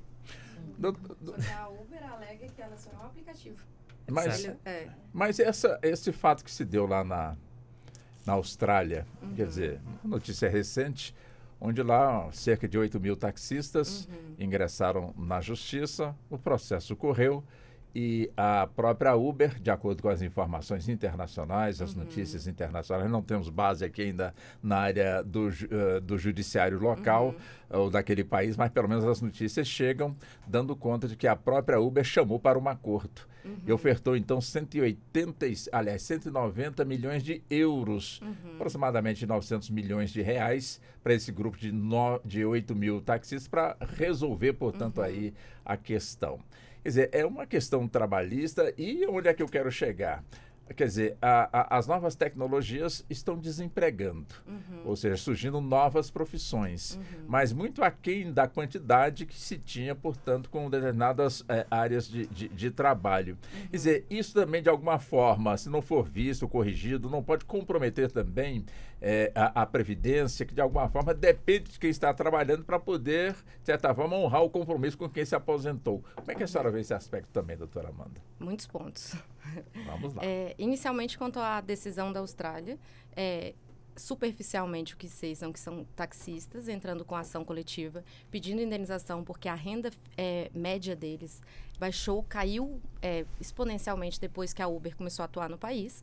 Então, esse valor de indenização seria direcionado a essa questão. Os taxistas em si, eles não têm relação direta com o Uber, então na questão trabalhista eu não consigo ver dessa forma. Segundo, quanto aos motoristas de Uber, a questão hoje em dia se o motorista de Uber, ele não se declara como um autônomo, ele não se declara como... O empregador não faz um reconhecimento de vínculo declarando ele como empregado. Não tem ninguém fazendo o recolhimento. E aí?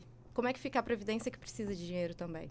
Então, a questão que eu vejo hoje em dia no Brasil estão discutindo muito mais a existência do vínculo empregatício entre o empregado e a Uber do que fazer uma lei específica para plataformas digitais. Você vai começar a atuar no Brasil? Então, no Brasil, precisa ter um valor específico que vai para a Previdência. Isso estaria resolvendo parte. Por quê? Reconhecimento de vínculo, e a gente conversou sobre isso em outra oportunidade, cada caso é um caso. Tem que ser visto com as suas peculiaridades, de quantas vezes está prestando serviço, se tem subordinação, se não tem. Então, a gente está indo para o ponto mais difícil, que a Uber vai ter que assinar a carteira de todos os motoristas que tem no Brasil. Faz uma legislação específica para as plataformas digitais, porque eu não estou falando só da Uber. Tem Cabify, tem o iFood, o pessoal que usa bicicleta. Eles também precisam estar segurados e a Previdência Social ela também precisa de um apoio financeiro. Eu acho que às vezes a gente erra quando a gente muda apenas uma lei ou cria apenas uma lei, quando na verdade a gente está precisando fazer modificações em várias leis distintas, porque, querendo ou não, elas estão todas alinhadas. Então, a questão dos motoristas da Uber, o que eu vejo é isso. Se colocasse uma lei específica que fixasse que as empresas que fossem ser plataformas digitais iam ter que, sim, fazer recolhimentos, ou que os próprios motoristas tivessem que recolher, essa realidade ia mudar.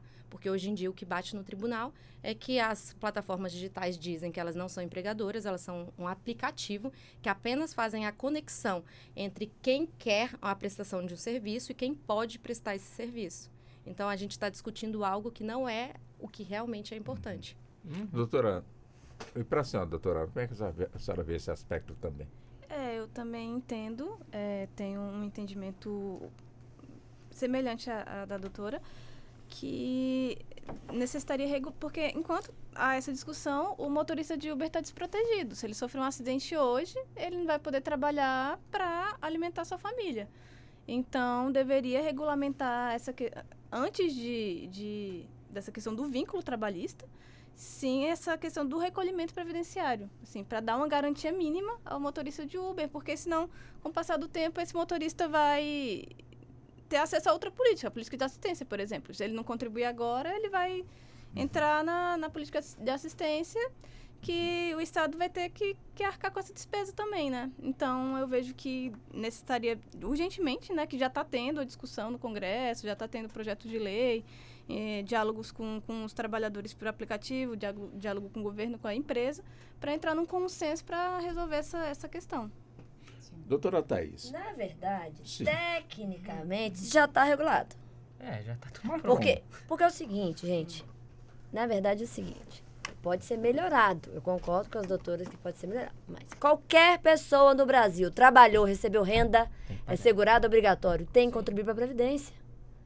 É que a gente, que é autônomo, acha que pode contribuir quando quiser. Porque peixe pequeno a receita não pega. Porque o dia que ela chegar, ela vai pegar. Em tese, olha só, Previdência não é só para quem tem carteira assinada. A Previdência é mais ampla. Toda pessoa que exerce atividade econômica, certo? Proveniente ali do trabalho, não é emprego. Então, o trabalhador rural tem que contribuir sobre a nota. Camelô. Ele é autônomo, ele tem que contribuir, ele é segurado obrigatório. Você recebeu renda do trabalho, você é obrigado a contribuir. Só que a gente acaba optando pela informalidade. Mas todas são, tanto é que, como a alíquota do autônomo é mais alta, então, vamos lá, o trabalhador carteira assinada, ele recolhe entre 7,5% e 14%, Certo. dependendo da faixa salarial, entre o salário mínimo e o teto. Se ele recebe mais que o teto, vai contribuir só até o teto, certo? Certo. O autônomo, a regra geral, ele vai recolher 20% do total de rendimentos daquele mês. É obrigado, 20%. É maior do que o outro? Maior por quê? Porque não necessariamente tem um empregador. Sim, O empregado sim. tem um empregador com a cota parte patronal que a gente precisa. Entendi. Então, o que eles tiveram que criar? Tiveram que criar, né, formas de contribuição simplificadas. Que aí vem o MEI, né, vem do pequeno empresário, que são contribuições em alíquotas menores da dona de casa, que aí é 5%, mas aí atrelado ao salário mínimo, certo? Então, uma forma que encontraram de trazer para formalizar, a questão aqui é formalizar uma relação que ela já existe, já está regulamentada. Agora, podemos melhorar? Podemos. Por quê? Porque aquilo que eu falei antes, brasileiro, assim como a humanidade, não é previdente. Quando deixa para a pessoa, vou ou não vou recolher, ela acaba não recolhendo. Então, o mundo inteiro, depois da pandemia, começou a pensar alternativas. Porque a gente vinha numa diretriz de, olha, não precisamos tanto do Estado, vamos diminuir, vamos deixar para a Previdência privada. Aí veio a Previdência e falou assim, na hora do risco, olha quem atende aqui. Sou eu. Tivemos que criar auxílio emergencial, porque as pessoas não podiam trabalhar, para os informais.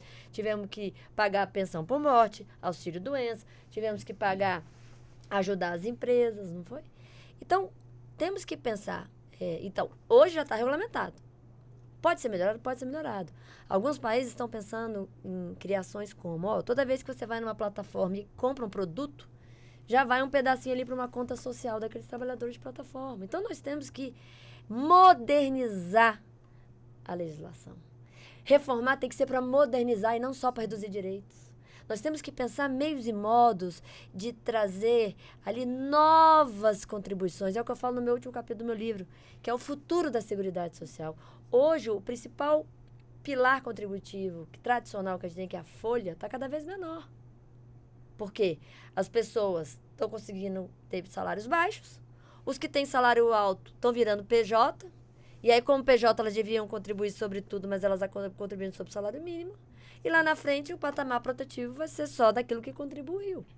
E aí a gente volta a falar em educação previdenciária. Então, é algo assim, que não é que precise regulamentar, já tem. Só que a forma como é hoje, a informalidade está sobrepondo aquilo que a lei fala, então nós precisamos modernizar para que a gente traga proteção social para o trabalho, que não necessariamente é emprego.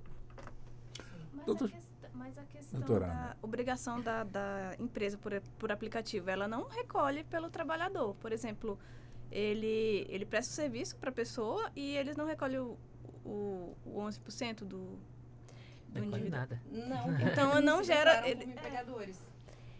É porque Ela é o não seguinte... recolhe nem informa. Exatamente. Mas aí tá onde É aí que que a tinha lei que pra- estar a briga. É onde Porque tinha quando que ter você a lei presta... pra Tá bom, então plataforma. não é carteira assinada? Sim. Então tá, é prestador de serviço. Prestador de serviço, alteraram a lei também para falar o quê? Ó, se eu tenho um autônomo que está prestando serviço para minha empresa, eu empregador, que no caso não sou empregador, mas sou que estou contratando a prestação de serviço, eu também sou obrigada a recolher. Hoje já tem isso. Sim. Só que o Uber, iFood, todas essas plataformas, elas estão querendo ser uma coisa diferente. Eu sou uma outra coisa. Eu sou uma outra coisa nova, moderna. São aplicativos. Então, nós temos que criar qual é o instituto do aplicativo, o que ele é juridicamente, o que é esse instituto. É isso que a gente tem que falar. Ele é o quê? Porque se ele não é empresa, ele é o quê? Ele sendo isso que a gente tem que definir, ele tem que participar como nessa cadeia contributiva previdenciária. Porque a trabalhista gera vários reflexos. Mas a trabalhista, ela pode gerar uma relação previdenciária, mas nem toda relação previdenciária é trabalhista. É muito mais amplo. Então, eu acho que o debate fica, às vezes, como a doutora Amanda falou, fica concentrado num aspecto que, sim, terá reflexo previdenciário, mas, na verdade, é muito mais amplo que isso. Doutor Cheiro. Então, eu concordo com a Thaís que essa questão que ela falou foi ideal. Está tudo pronto. Inclusive, para mim, um dia, se a Receita quiser ter uma boa fonte de renda, se ela fiscalizasse todos os Ubers e pedisse a informação, tinha muita gente enrolada e devendo a Receita Federal aí. Porque o correto desse Uber, de tudo que ele recebe da Uber, ele emitir o carnê-leão todo mês, pagar o imposto de renda e pagar a contribuição social dele, 20% limitado até o valor do teto, ou optar pela alíquota reduzida de 11%. Nenhum deles faz nada. Nem a Uber informa, nem o trabalhador informa. Mas eles estão sabendo disso? A lei, ninguém pode alegar o desconhecimento da lei. E a lei é tributária, não é um princípio geral de direito. Ninguém pode alegar o desconhecimento da lei. A lei tributária é uma norma que existe e todo mundo sabe que todo mundo que trabalha paga. Todo mundo que trabalha paga. Inclusive o governo vem criando mecanismos para isso. Criou o MEI. Ah, tá muito difícil lá pro camelô, ele tem que pagar, mas ele não vai pagar 20%. Vamos fazer uma alíquotazinha de 11% para ele, que ele já está no salário mínimo mesmo. 11% do salário mínimo, ou seja, menorzinho, mas pelo menos ele vai ter um salário mínimo, melhor do que não ter nada. Mas se essa questão chegasse de forma clara para essa categoria de trabalhadores, será que teria alguma diferença de forma positiva? Que às vezes chega muito técnico e a pessoa acha que vai estar enrolada, vai estar complicada, que vai para a cadeia. Que a gente conhece a cultura do nosso povo, né? Cada um fala uma coisinha aqui, outro aumenta um pouquinho ali. Quer dizer, é do ser humano isso. Quer dizer, uma explicação mais contundente, mais clara, como eu disse com a doutora Amanda, no local de trabalho ali, começando a levar as explicações, como também, onde tem, portanto, ali o trabalhador informal, ali também levar para ele, atendê-lo também nessas informações. Melhoraria essa situação? Com certeza melhoraria e qualificaria a discussão. Que hoje o que se percebe é que a discussão deles é desorganizada e desqualificada. Muitos deles não conseguem compreender o que eles são. O que é a plataforma? Eu pergunto. O que sou eu na plataforma? O que eu faço? O que eu ganho? Então, há uma discussão muito grande. Eles hoje, os trabalhadores, estão fazendo greve contra a proposta de lei. Não queremos ser empregados da Uber. Porque se formos empregados da Uber, não vai valer a pena a Uber vai sair do Brasil. Ela não vai sair do Brasil. É um mercado não desse vai, aqui. não vai. Né? E tá fácil para ela, porque todas as conclusões que estão indo estão jogando a tributação em cima do trabalhador. Né? Mas, por exemplo, nós temos que criar uma norma tributária, como a Thaís falou e deu a ideia aqui, de uma contribuição específica dessas plataformas. E nós estamos falando só da Uber, ou dos tipos que nós citamos, iFood, e o TikTok, e o YouTube. Que hoje nós temos cada vez mais o jovem, em especial a criança, entrando no mercado de trabalho muito cedo, dançando na internet e ganhando dinheiro. Sem contribuir para a Sem Previdência. contribuir nada. E ganhando muito dinheiro, sem pagar absolutamente nada. E aí que tá, a Receita Federal não está vendo isso, porque para a Receita hoje, em termos do jeito que nós estamos hoje, na legislação de enquadramento desse pessoal, todos os Uber estão devendo para a Receita Federal. Todos. E, na verdade, na pandemia, em 2019, aconteceu um fenômeno curioso. Nós já sabíamos que a informalidade era uma realidade do Brasil. Só que, com a criação, com o auxílio emergencial, qual que era o requisito do auxílio emergencial? Era quem era informal, acima de 18 anos. O governo cadastrou todo esse pessoal que recebeu auxílio emergencial. Hoje eles estão... Então tá todo mundo na mão. Tá tudo no radar. É porque politicamente não chega, mas está lá. Ele conseguiu trazer para a Caixa Econômica Federal ter os dados desse pessoal todinho. Então, se você fazer uma varredura, basta um clique. Bem, ali foi 2019, né? As relações mudam de lá até cá. Mas só para mostrar, assim, que é claro, assim, ninguém está querendo defender que isso ocorra, mas eu estou querendo dizer assim, que são riscos que a legislação impõe, né? E que é importante que cada pessoa tente se informar sobre sua situação, como está a minha vida previdenciária. Preste atenção, porque assim, não é só aposentadoria na idade avançada, que é o que a gente pensa normalmente. É amanhã que eu posso ter um acidente e não conseguir trabalhar, né? Eu posso morrer e deixar os meninos em casa sem nenhuma renda.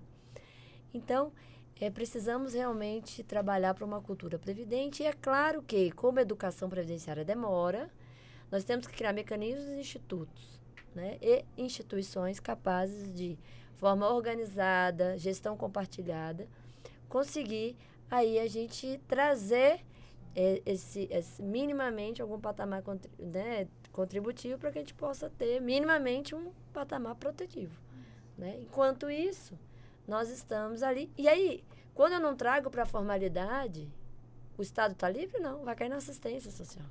Não vai, porque ele tem carro e o BPC não paga para quem tem carro. Mas é pré-requisito. Mas aí não bota na renda, na renda familiar, cabe o Bolsa Família, porque não entra na renda. Exatamente. Entendeu? Aí vai o Bolsa Família aqui. Inclusive, tinha muita gente, muito Uber recebendo o auxílio emergencial e trabalhando.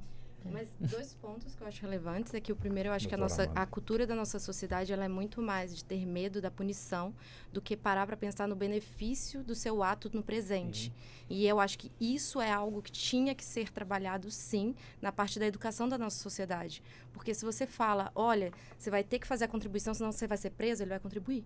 Mas se você fala para a sociedade, você precisa contribuir porque futuramente você pode precisar, você pode ficar doente, não vai contribuir.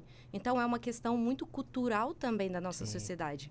E segundo ponto, em relação... O ano passado, teve toda aquela questão do Ministério Público e da demanda que teve lá em São Paulo, que aplicou uma multa, se não me engano, foi 1 bilhão na Uber, e foi uma questão nacional. Nesse processo, tem todo o valor que a Uber tinha recebido anualmente, todos os motoristas que tinham no Brasil. Se não me engano, tinham aproximadamente 700 mil motoristas no Brasil.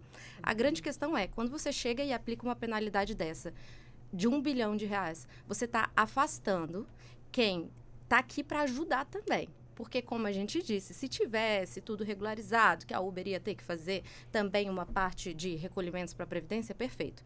Mas não existe, não tem isso para ela. Aí já pensou, a Uber assusta, que a gente sabe que isso não vai acontecer, mas sai do país.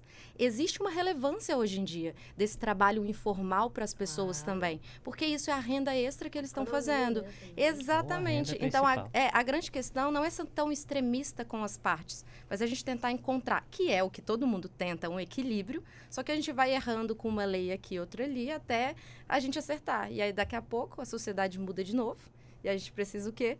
Ir errando de novo até acertar com outra legislação que esteja mais adequada. Essa é a questão. Às vezes a gente fica com medo de atrapalhar o trabalhador, de atrapalhar a economia.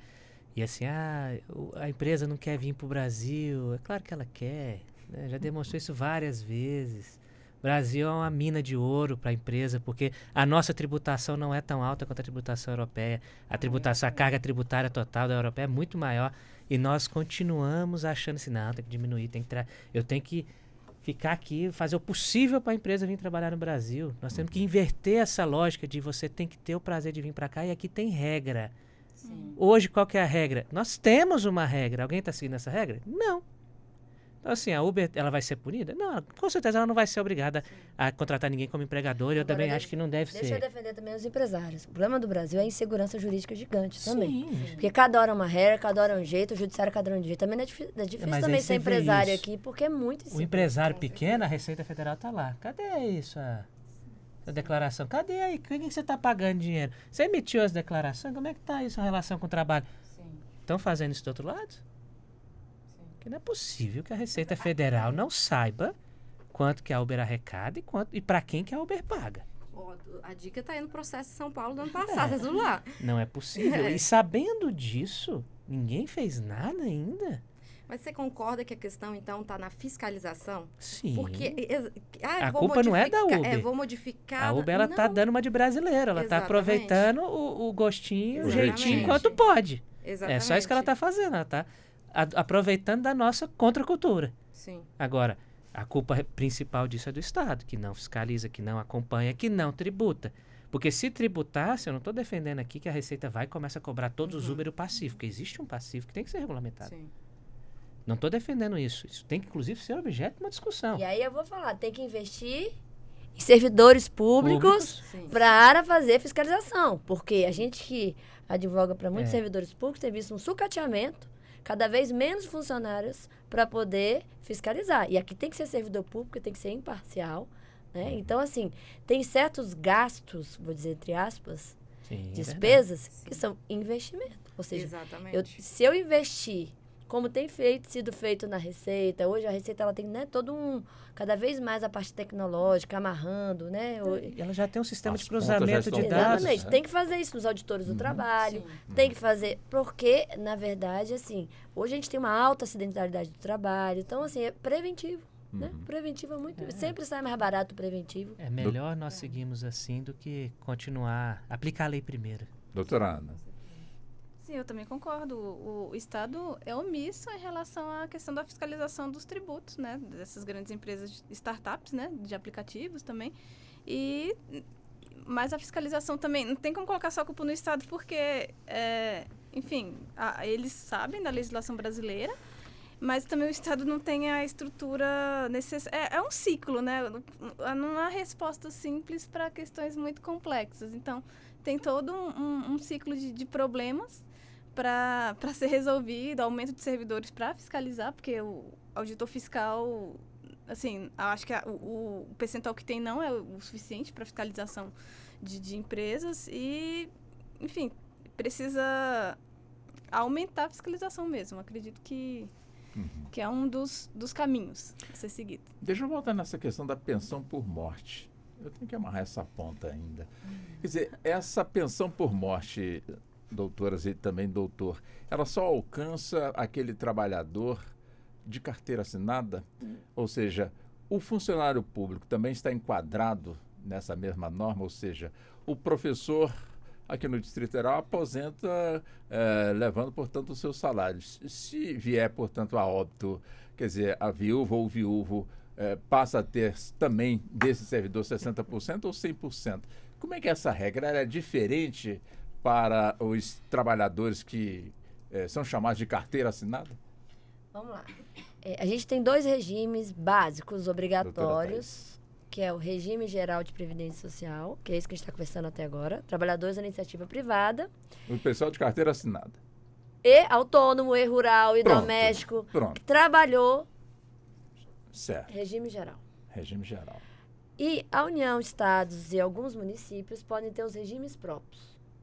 Os regimes próprios de previdência são aqueles que têm regras específicas para os servidores públicos. Então, eu tenho regime próprio da União, regime próprio do DF, regime próprio de Goiás, e eu tenho 2 municípios. Dos mais de 5.500 municípios, eu acho que tenho 2.174 tem regime próprio.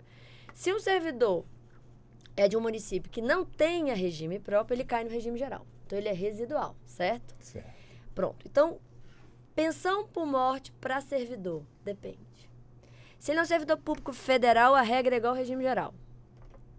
Porque ele foi atingido já pela última reforma, então o cálculo é o mesmo. O que pode mudar é o patamar contributivo, porque servidores mais antigos ainda contribuíam acima do teto do INSS. Se ele é um servidor do DF, não teve reforma da Previdência ainda. Então, gente, quem quer fazer concurso público, faça pro DF, tá? Que a regra previdenciária tá melhor. No DF, não teve reforma ainda. Então, a regra da pensão por morte do DF ainda é a última, que já tinha sido reformada, mas ainda um pouco melhor. Qual é? Se o servidor, por exemplo, também o servidor pode morrer ativo ou inativo. Sim. Se ele é ativo, né? Tô falando DF. Ele, então, do valor da aposentadoria, o pensionista, até o teto do INSS, né, recebe 100%. O que passa do teto, porque tem servidores que recebem acima do teto, tem um redutor de 30%. Ou seja, é menos uma pessoa na casa, vai ter uma redução ali, mas razoável. Eu não conformo com esse cálculo menos uma pessoa na casa. Mas foi a justificativa para não ser 100%. Pois Entendeu? é. Tipo assim, diminuir o seu gasto. Até aí eu até vou, assim, porque tudo bem, desde que se mantenha, tá mantendo aí pelo menos uns 70%, o que passa do teto só. Ou seja, até o teto seria 100%. Então, até 7.786,02 centavos, estaria 100%. Já o servidor federal, já é a nova regra. Então, vai fazer a média, da média, vai ver quanto que ele daria 60% da média, né, se ele está ativo. Calcula quanto que seria aposentadoria por incapacidade, 60%, mais 2% a cada ano, aquela regra que a gente já explicou. E se ele já era aposentado, vai ser aquela da aposentadoria, 50% cota familiar, mais 10% por dependente. Então, pode chegar a ser 60%, né? E às vezes 60% de 60%. Né? Então, realmente, temos regras distintas a depender de onde a gente, né? E aí, então, a pensão por morte, de uma forma geral, cada estado tem feito a sua reforma, né? E aí você tem que ver caso a caso para ver como que ficou a regra. Agora, para o militar, tem alguma diferença, doutor? Não. Deles continua... Eles não tiveram reforma, né? A regra deles continua normal. O militar faleceu, vai... Aumentou só alguns aspectos contributivos. Na contribuição, né? Mas no benefício continua a mesma coisa, né? Só tem uma coisa que interliga todos os regimes, tanto os próprios quanto o geral, que é a acumulação de benefícios. É quando a pessoa está aposentada e vai acumular com mais outro benefício. Então, se essa pessoa, por exemplo, a Thaís disse que no DF não tem a regra da pensão, que o regime geral, que é o INSS, tem, os servidores da União tem, que é aquele 60%, 50% mais 10% para o dependente. Não tem no DF. Mas supondo que eu seja aposentado no DF e vá receber uma pensão na União. Né? Quando eu vou acumular esses benefícios, tem uma regrinha. Que aí, o segundo benefício, eu vou eleger um benefício que é o meu principal, que eu vou receber, que é normalmente maior, que eu vou receber ele integral. E o outro benefício acumulado, ela tem uma regrinha que vai diminuindo o valor do benefício a depender da faixa de renda desse benefício. Podendo aí chegar só a receber 10% a depender da faixa da renda. Então, nós temos casos aí de servidores públicos que juntos, tem casos, né? A Ana trabalha comigo, a gente lida muito com o auditor fiscal, né? Então, a pessoa tem lá um salário de 20 mil por mês, é um casal auditor fiscal. Os dois ganham 20 mil por mês, tem uma renda de 40 mil por mês em casa. É muita coisa?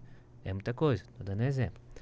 Esse segundo benefício de 20 mil acumulado cairia para mais ou menos uns 3.400, 4 mil reais. Então, a renda da família de 40 mil cairia para 24 mil. Que essa regrinha ela é comum a todos. Acumulou benefícios, aí, sim, vou calcular a pensão de acordo com a regra daquele regime próprio daquele lugar, mas na hora de acumular, eu vou sofrer. Eu escolho maior e tem a redução. Aí vai até um salário mínimo é 60%, aí de um salário mínimo a 2 salários mínimos, 70%, aí vai indo só até 10%. A partir de dar o valor, você só vai ganhar 10%. Mas essa regra, ela passou a valer para A quem, reforma. de alguma forma...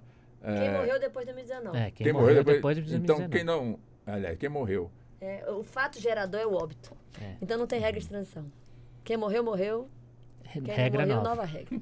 Regra nova.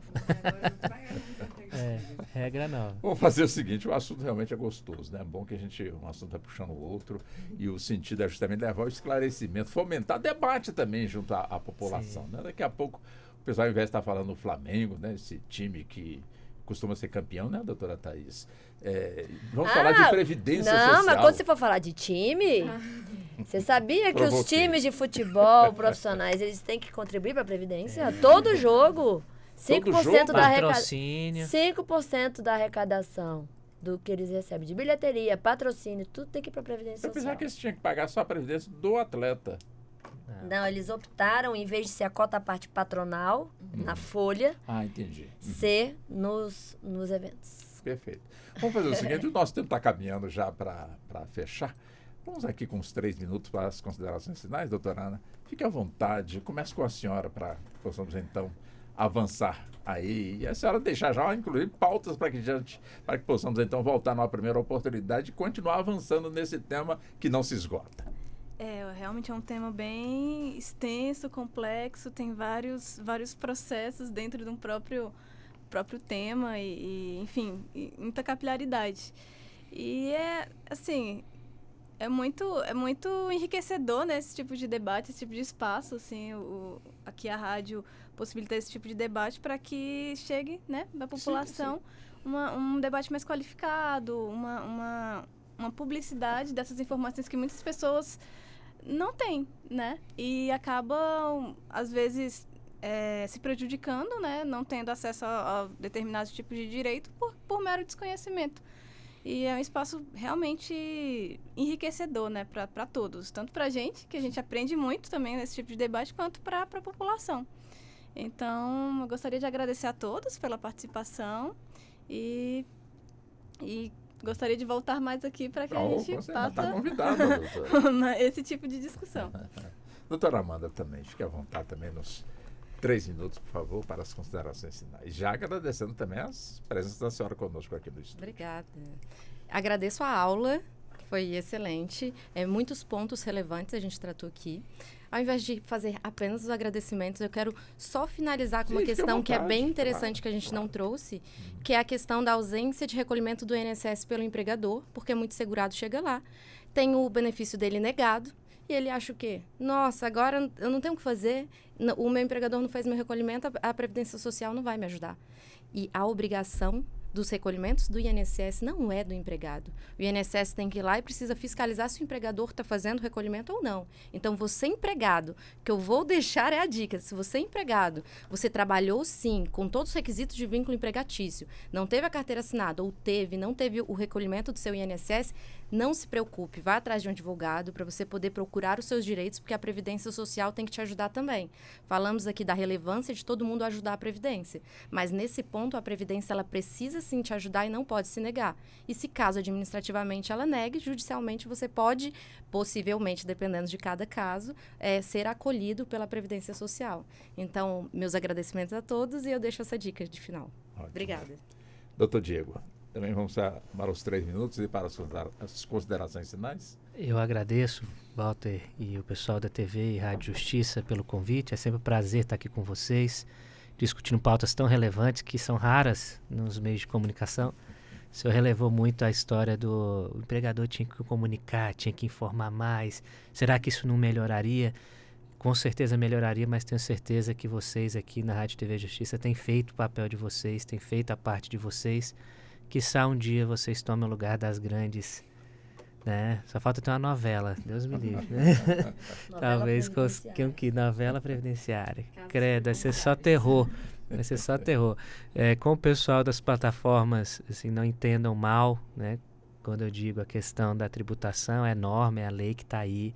É importante que vocês conheçam o que os rege para poder qualificar a discussão, trazer uma discussão melhor parametrizada, melhor fundamentada, que disso com certeza vai sair benefício para vocês e para todos os trabalhadores. E no que puder ajudar, né, nós estamos ajudando pelo IBDPrev, pelo IBDP, pelos institutos que lidam com previdência. Saiba que o nosso objetivo principal é sempre proteger o trabalhador e dar a todo trabalhador segurança jurídica, confiança, liberdade e, em especial, bem-estar, não só no agora, mas pensando no amanhã.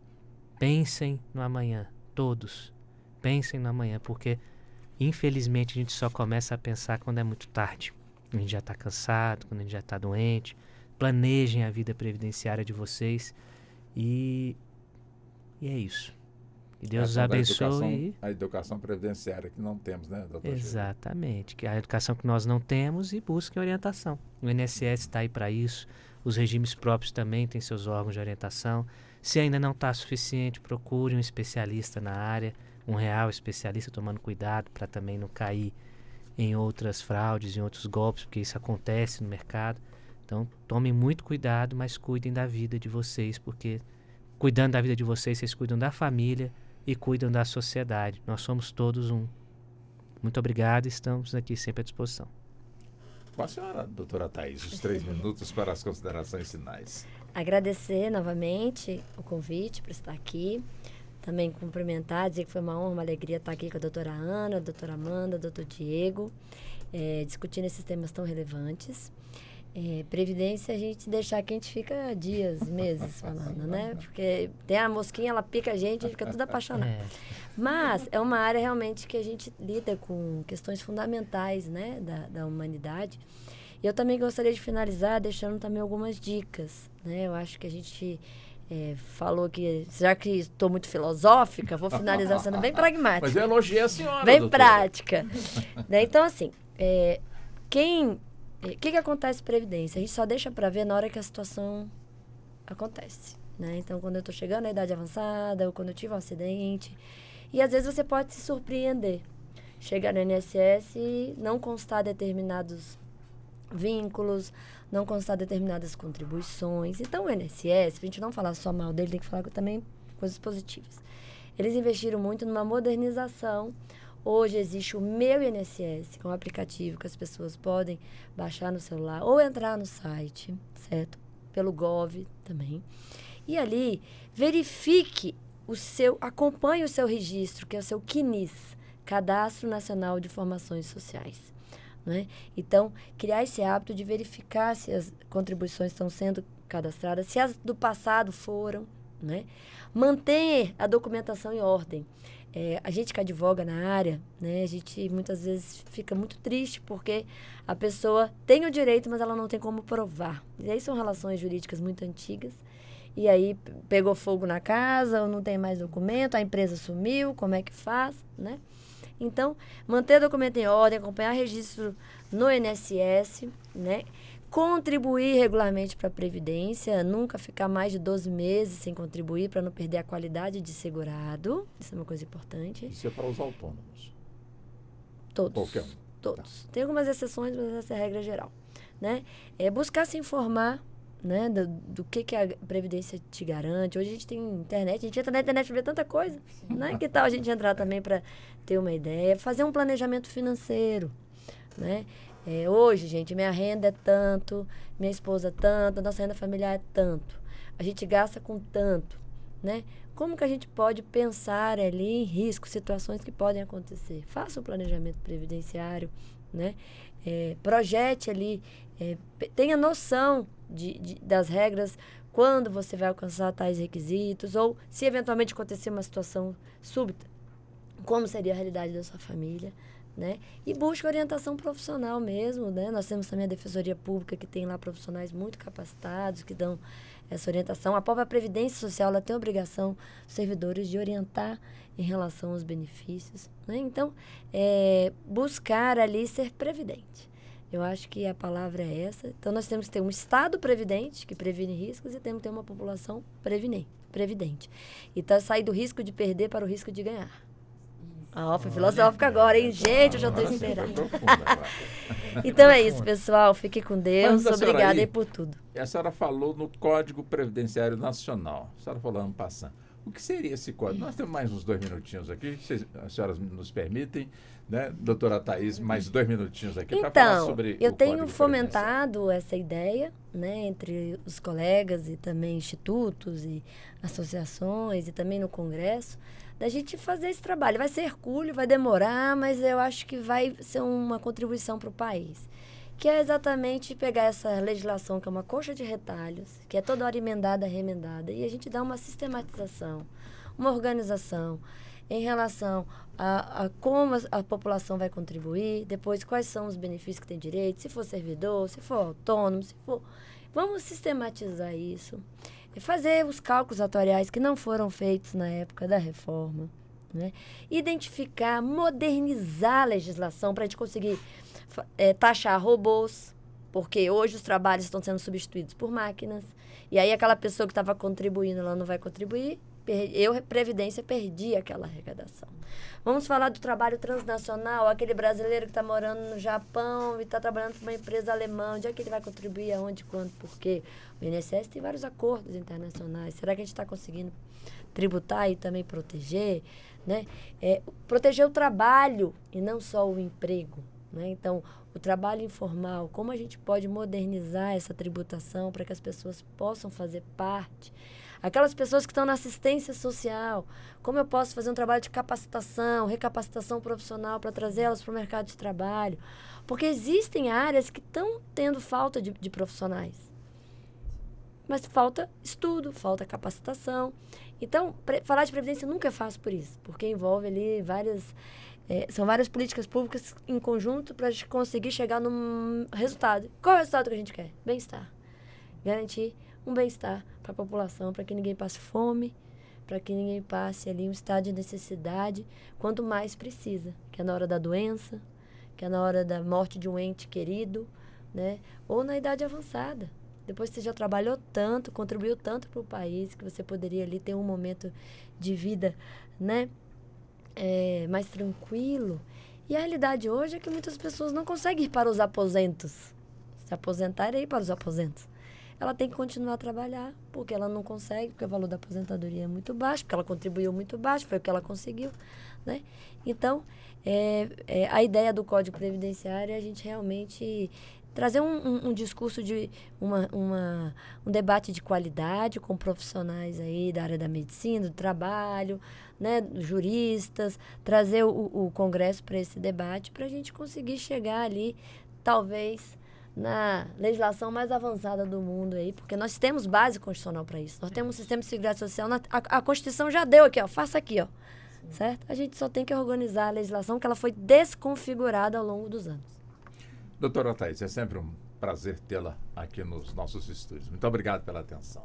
Obrigada. Doutor Diego, da mesma forma, também um prazer, também um privilégio também tê-lo aqui nos estúdios da Rádio Justiça. Muito obrigado, doutor Diego. Eu que agradeço. Doutora Ana, da mesma forma, também muito obrigado a senhora. Também um prazer, uma honra também receber a senhora aqui nos estúdios. Muito obrigado. Já está convidada para o próximo, tá bom, doutora Ana?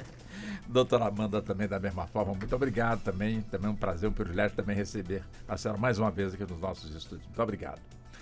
E assim nós chegamos ao fim da edição de hoje do nosso Justiça na Tarde Debate. Programa que teve as presenças das doutoras Ana Caroline Andrade de Freitas, advogada, assistente social e diretora de política de assistência do Instituto Brasiliense de Previdência de Direito Previdenciário, doutora Amanda Moreira, advogada especialista no direito do trabalho e direito educacional.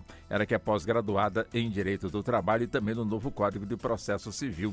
Doutor Diego Cheruli, advogado especialista no direito previdenciário. Doutor Cheruli também é o presidente do Instituto Brasiliense de Direito Previdenciário. E também a doutora Thaís Riedel, ela que também é escritora, ela que é também advogada especializada no direito previdenciário e preside a Associação Confederativa Brasileira de Advocacia Previdenciária. E assim chegamos ao fim da edição de hoje do nosso programa, convidando você para o nosso próximo debate, sempre acontecendo às tardes aqui na sua Rádio Justiça. Muito obrigado, até amanhã e claro, e aguarde também o nosso próximo debate. Até lá. A Rádio Justiça apresentou Justiça na Tarde. Secretaria de Comunicação Social, Supremo Tribunal Federal.